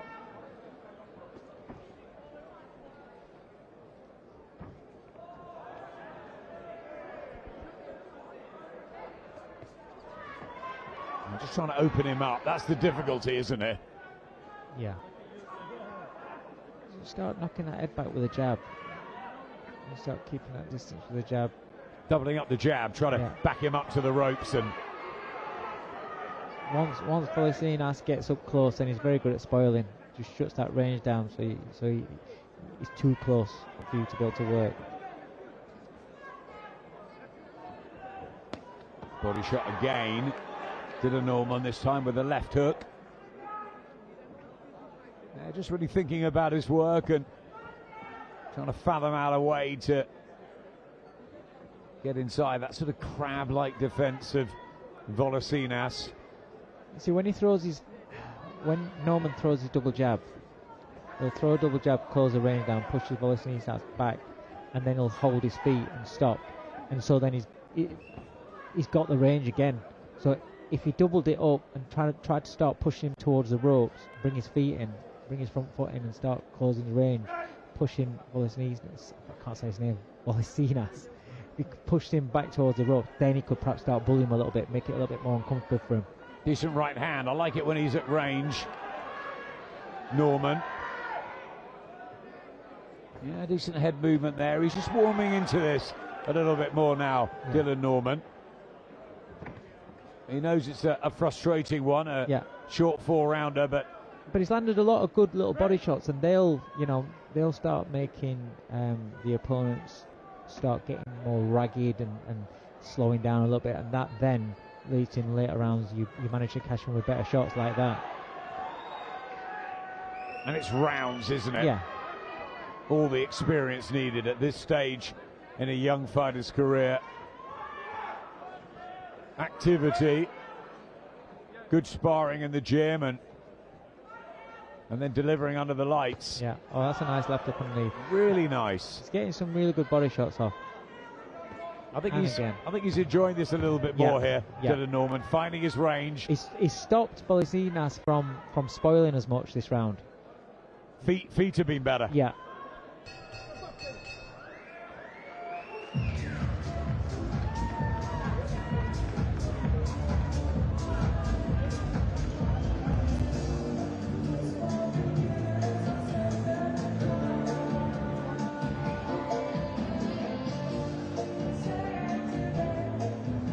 There's John Pegg with the instructions. Busy night for John. So many fighters on the bell. He's always busy, John Pegg. He's up and down the country. He's got his fingers in that many pies. It's unreal. I had dinner with him last night, and I had no idea he's so into theatre and into films. Oh yeah, his daughter's an actress. The stuff he was telling me last night, extraordinary. And he said he might find you a part in one of them, Dave. Well, to be fair, I should hope he would. I think Richie Woodall's got in a couple. Has he? I think so. We're going to have words, me and John Pegg.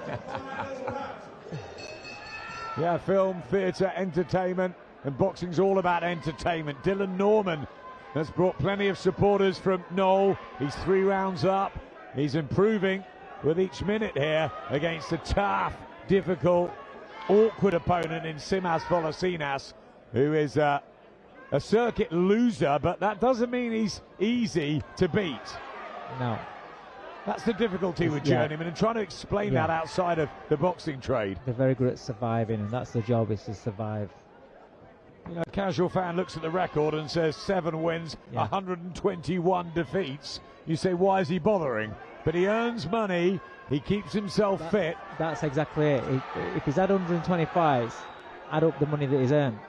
That's why he's doing it. You know, fights like this, to treat it as a business. It's not about ambition, it's not about goals. You know, the goal is to earn as much money as he can. And he's still in great shape as well. Yeah. At the age of 33, he's packed these fights in.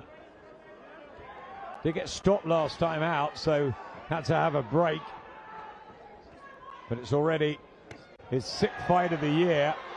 Bolesinas, Dylan Norman, the prospect that everybody's got their eye on here. Bolesinas is really feeling these body shots now. Mouth open, heavy breathing. He's definitely feeling the pace of it.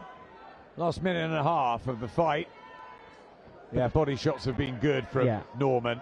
And this is where, if he was a 6th round or 8th rounder, then you'd see the difference. You know, then you'd see Norman then being able to go through gears and perhaps getting rid of them. But they can get through the 4 rounders. They know how to fiddle, you know, and count down the minutes. They know how to get through 4 rounds. It's so hard to stop people over 4 rounds unless you've got that, you know, concussive power. I was about to say exactly the same thing. Do you think we've worked together before? Yeah, perhaps so. Perhaps so. 55 left. Round number 4. Jim Watt hated 4-round sprint distances, said everyone should start in 6. And I think if this was a 6th rounder, I agree with Dave totally. I think Dylan Norman just getting better and better with each one. But you've got to pack them on, these GBM shows, lively from start to finish. And each of these prospects taking their turn under the lights. It didn't work out for Ashley Eels tonight. He'll be back. But it has for Dylan Norman. So far, so good. Last 20. Yeah, he's boxed well. I mean, there was one, I don't know if it was a 2nd round. It was a 2nd round where it was a scrappy round, horrible round. Other than that, Norman's boxed really well. And he's just beat his man up. And you can see the effects of the shots as it's gone on. Excellent body work.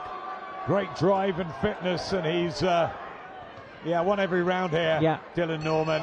No doubt about that. There'll be no away win there. Simas Bolesinas knows it. Back to his red corner. Omir Rodriguez got the victory in our last fight. But Simas Bolesinas knows his fate. Dylan Norman taking every round there. I think John Pegg will be pleased with him. Yeah, definitely. Like I said, it's very hard to look good against opponents like that. And I thought Dylan did a really good job there, to be fair. It was, like I said, round 2, it looked like, oh, is this going to go scrappy and untidy for him? But it didn't. He kept his cool. He didn't tense up and try too hard. You know, whatever John said to him in the corners worked, because he came out round 3 and 4 very, very well.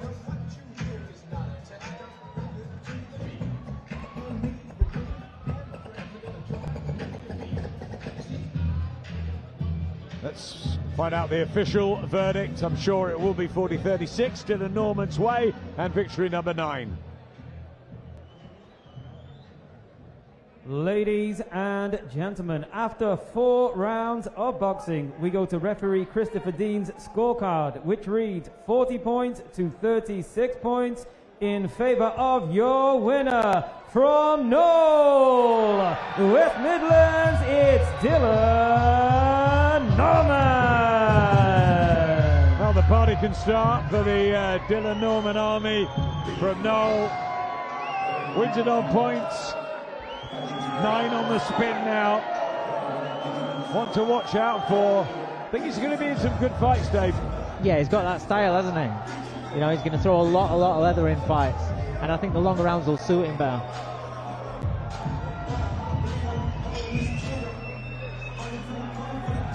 And let's hope those fans stay for the entire show, because it's a great one. Plenty of big fights ahead tonight in Coventry. And Dylan Norman's fans will be happy with that. He's straight out of the ring. He can celebrate. Job done.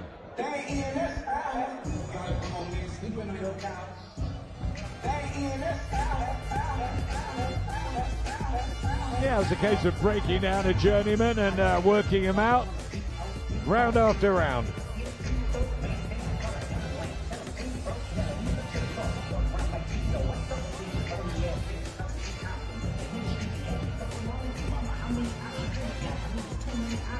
Yeah, he's always looking to fire. He's a very, very busy fighter.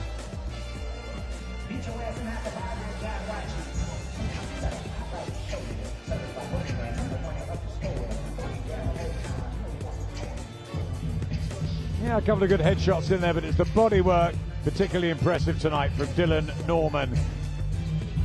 Now watch out for him. Another of this growing army of John Pegg fighters in the Midlands. Yet to taste defeat. And poses for the cameras. Good work. Ladies and gentlemen, we're now ready for our next contest of the evening. It's 4 3-minute rounds in the heavyweight division. Please welcome to the ring first from Warsaw, Poland, Wiktor Szwarko.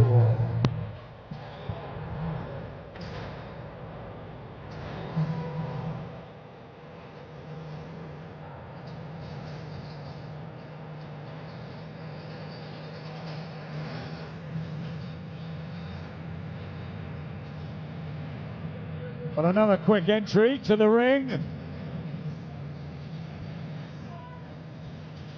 No hanging around, and a different way to get in. It's the big boys.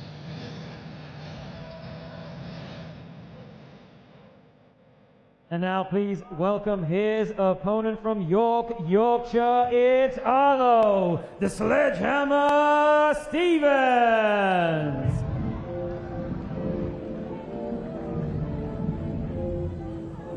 What a time for heavyweights in world boxing, and what a time for British heavyweights after the big announcement this week that Anthony Joshua will meet Daniel Dubois in a mouth-watering night on September the 21st at Wembley Stadium. And AJ inspired this man, Arlo Stevens. He met Anthony, he wanted to be like AJ, and he has entered the professional ranks. Spars with Fraser Clark a lot, the Sledgehammer from York. We saw him make his professional debut in Rotherham. Dave was there that night too. And let's see what happens in fight number 2. He's certainly more confident this week. There's been a really good feel around Arlo Stevens, and he wants to deliver something tonight. I think he wants that knockout bonus money that Izzy's promised. You just know that he's going for that knockout bonus, 100%. Ladies and gentlemen, this is Into the Fire, presented to you by Izzy Azif of GBM Sports in association with broadcast partner DAZN. And this contest is 4 3-minute rounds in the heavyweight division.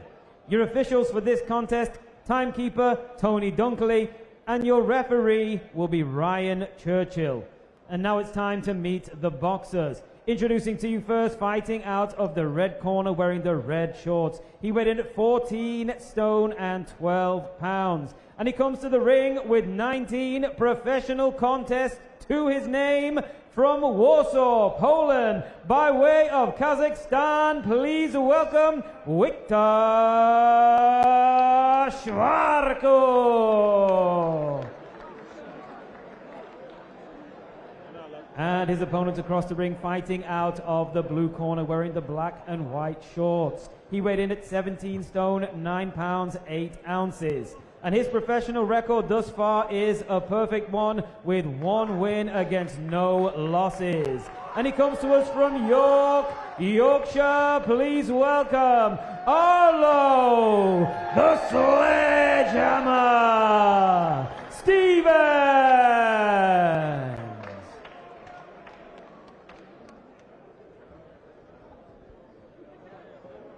As you both know the rules, so want a clean fight, watch the holding, and when I say break, stop boxing and take a step back. Obey my commands at all times, but most importantly, protect yourselves at all times. Touch gloves. The 28-year-old from York, Arlo Stevens. As 2024, he begins his heavyweight journey. Believes he will be a multi-champion within 3-4 years. Good amateur. Really exciting prospect, getting behind the jab early on against Viktor Shravkov, who's in fight number 19. really just a cruiserweight. There's a big size difference between them in there. Huge. I mean, Arlo Stevens is no small heavyweight. And he's already going for this overrun right. He's definitely after that bonus. Yeah, went the 4 rounds in his debut, did Arlo Stevens. He said he was nervous that night. You're going to be on your debut, without a doubt. But he already seems more relaxed. And yeah. Come out behind a nice shape. just charging in there, Shavkov. He's got to be careful of that big overhand right. He's won 5, Shavkov. He's been stopped only a couple of times. But normally campaigns at a slightly lower weight, so all the advantages, and certainly in terms of pedigree, it was a decent amateur with Arlo Stevens.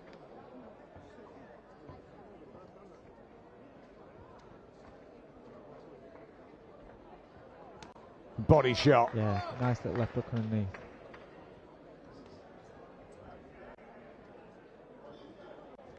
Oh, right hand there from Shavkov. Straight through the middle. Nice punch for that. Will give him a little bit more confidence, which in turn might make him run onto something. Yeah, he's got 3 knockouts on his record, Shavkov. And they could all punch at that sort of size, even if there is an advantage there for Stevens. Just a bit scrappy here, trying to get the big right hands off the big bombs, Stevens. He was flowing at the beginning, wasn't he? First minute or two, but just troubled by that shot slightly. No. I just maybe irritated and wants to get him back, straight away. A lot of young fighters, inexperienced fighters, they get tagged one, it's almost like an insult, and they want to nail you straight away. Patience is something that you develop as a fighter. Patience is a great skill actually in boxing. You don't rush your attacks. You don't go when you shouldn't go. And also patience when you are under pressure. You don't try and look for a way out too quick and walk into a shot. I think he's just listened to you because he's calmed right down. Behind the Oh, jab and a right hand lays beautiful. out Shavkov, Wow. and that's good night. Wow. Arlo Stevens gets that knockout bonus, and he looks down to his Yassi and says, get the checkbook out. Cash bonus for Arlo Stevens, and that could be knockout of the night. Victor Shavkov just being helped up onto his stool.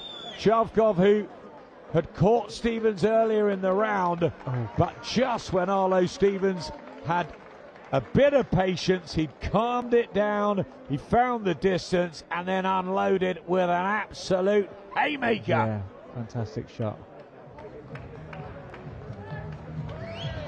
Yep, he loved that, and there's Izzy finding his money. What a performance. I think Izzy's just asking if he takes a check.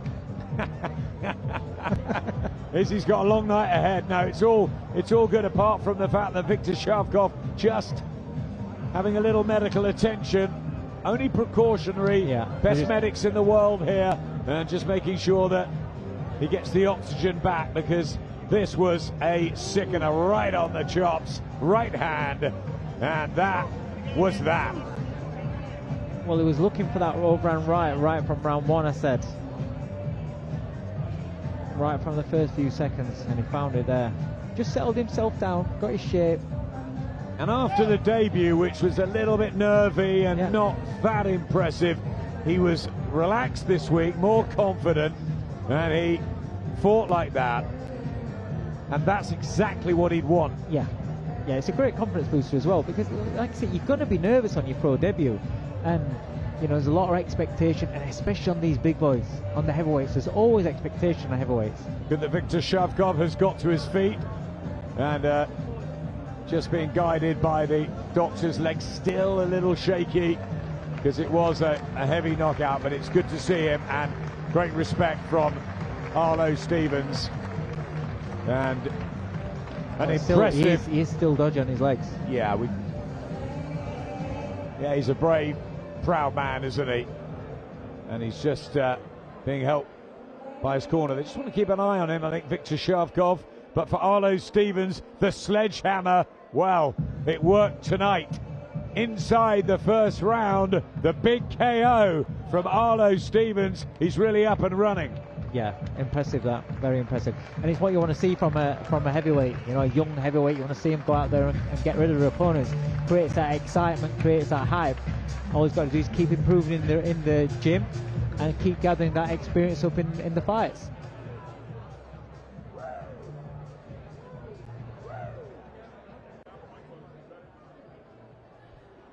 Ladies and gentlemen, this contest is waved off. Your official time is 3 minutes of round number 1. Therefore, your winner by knockout, Arlo the Sledgehammer Stevens.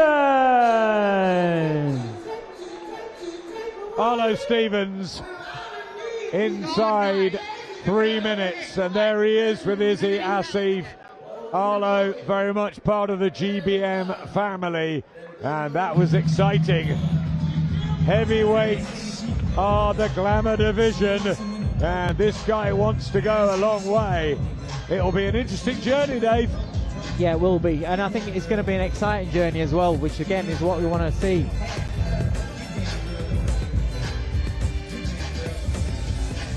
He got caught early, he was irritated, just took his time, and then I was just talking right hand. I was just talking to his coach Bill Wilson, and he said the same thing. He's in the middle, and then he kept pulling, and that's the way exactly what we're saying.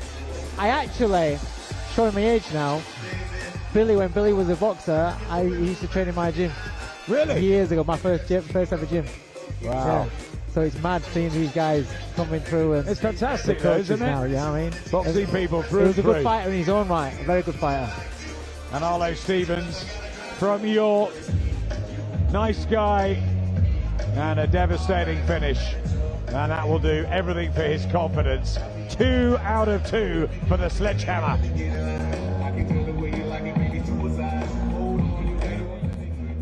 What an exciting start to the evening that was. Into the fire already with that early card. I've got Spencer Oliver and Spencer Fearon ringside. How much did you enjoy that, especially finishing with a great knockout like that from Arlo Stevens? Absolutely. Listen, Arlo Stevens made a statement there. You know, he come out in that first round. I think it was fair to say, Spence, we were talking about it. He didn't quite find the timing, didn't find the range. But when he did in that second round, boy, that right hand would have knocked out most heavyweights. That was a good statement. Listen to me. October Red, who's like our local journalist, is on everything. She was telling me the young man's had he had 40 amateurs. This is like his third fight. No, second fight. Second fight. Right. That was a proper knockout. And like to go start something off for GBM, for people to go look at this man, that was very, very impressive. Well done to the young man. Indeed, we've seen knockout bonuses, which is something Izzy Asif has added to his shows here. We saw a few knockdowns as well. Overall, the most exciting fight we saw so far? Well, I think that, do you know what? I think there's been a number of great performances there, and it's about making statements. The heavyweights are always going to catch the eye, like we just saw there with Stevens. You know, I think there was a little bit of ifs, buts and maybes about Stevens surrounding his debut because he laboured a little bit, maybe didn't look too good, tried a little bit too hard, but the knockout, Joe, was sensational. So that one's always going to stand out. But yeah, there was a few good performances there. Listen, when you get an opportunity to go and fight, you know there's going to be pressure on you anyway, right? So, but he wasn't really finding his range. But when he did, when he did find his range, it was there, boom. And you can see he was trying it from early on. He was trying that overhand right. I was waiting for him to come back with the left hook. He wasn't coming with it. But when he did throw that right hand, boom. Good night, sweetheart. It was very, very impressive. And speaking to the tough fights that Izzy wants to put on, those 50-50s, absolute eels, he had a tough one. He comes from that MMA background. We were hearing a lot about his talent. Were you surprised at that result there? Do you know what it was? He was boxing at Omar Rodriguez, who's been around a long, long time, a lot of experience. You look at his record, it's like 15 wins, 19 losses, but don't read too much into that because Rodriguez is a tough, tough guy. And it was always a gamble to put someone like Ills in with someone like that, who was only having his third contest, 2 wins, 2 knockouts, and he was expected to do the same. After that first round, the knockdown with Rodriguez, you thought he's going to make a statement here, but Rodriguez showed and introduced him into the professional boxing ranks, showed his experience, recovered, bit down on his gum shield, and pushed Ills all the way. It was, it was a tough night. I think, bar the knockdown round, I think Rodriguez won most rounds, so, you know, it was very unfortunate that he didn't come away with anything, but it's now going back to the drawing board, learning from your mistakes, and just maybe complacency played its part in that one. It did. But you know what? You see all things like that, Spinny, you learn, innit? It can be the moulding of a fighter, a making of a fighter. It's not, Joe, the way that you lose, it's the way that you come back.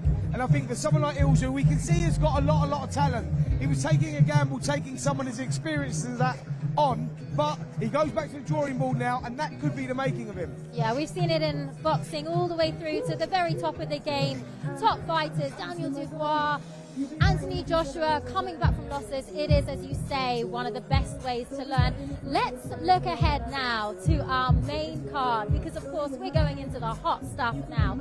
We've got 5 fights for you coming up, including 2 European title fights, the IBF Super Bantamweight European title fight between Niall Berry and Italian Francesco De Rosa, and our other co-main event, the IBF and WBO in the mix, European Super Featherweight title clash, Danny Quatermaine, a local lad, bringing the crowd, with a new opponent, James Chereji. Up first, though, it will be Tiernan Bradley. Apparently, he's brought quite the crowd over from Ireland, taking on Kurt Jackson at super lightweight. Middleweight, we've got River Wilson Bent. He has a lot to prove tonight. He got a draw last time here at the Sky Dome, so everyone in his camp would like to see a win from him, except for Matt McCallum, his opponent. And Kieran Malloy, our other Irish contingent, a really talked about prospect, a hard-hitting southpaw. What an exciting lineup we've got coming up in just a few moments. Absolutely. Listen, really looking forward to seeing Kieran Malloy, who struggled last time out, you know, had to answer some questions, picked himself off the floor, scraped over the line against a tough Mexican, and Tiernan Bradley, you know, that hot prospects from Ireland as well. They both brought a legion of fans over with them as well. But the fight, Spence, that I'm really looking forward to, maybe because it's an old weight category of mine, is Niall Berry versus De Rosa. That fight, 2 unbeatens and a real competitive fight. This is what boxing needs, and it's happening, because John Pegg has been harassing me for about a year. Oh, Spencer, you got to look at me, kid, Niall Berry. You like him, you like. Always. God, I've seen him on a couple shows, and I've been on YouTube and I watched him as well. He's a very classy kid, right? But let me tell you this, De La Rosa, Francisco De La Rosa ain't no joke.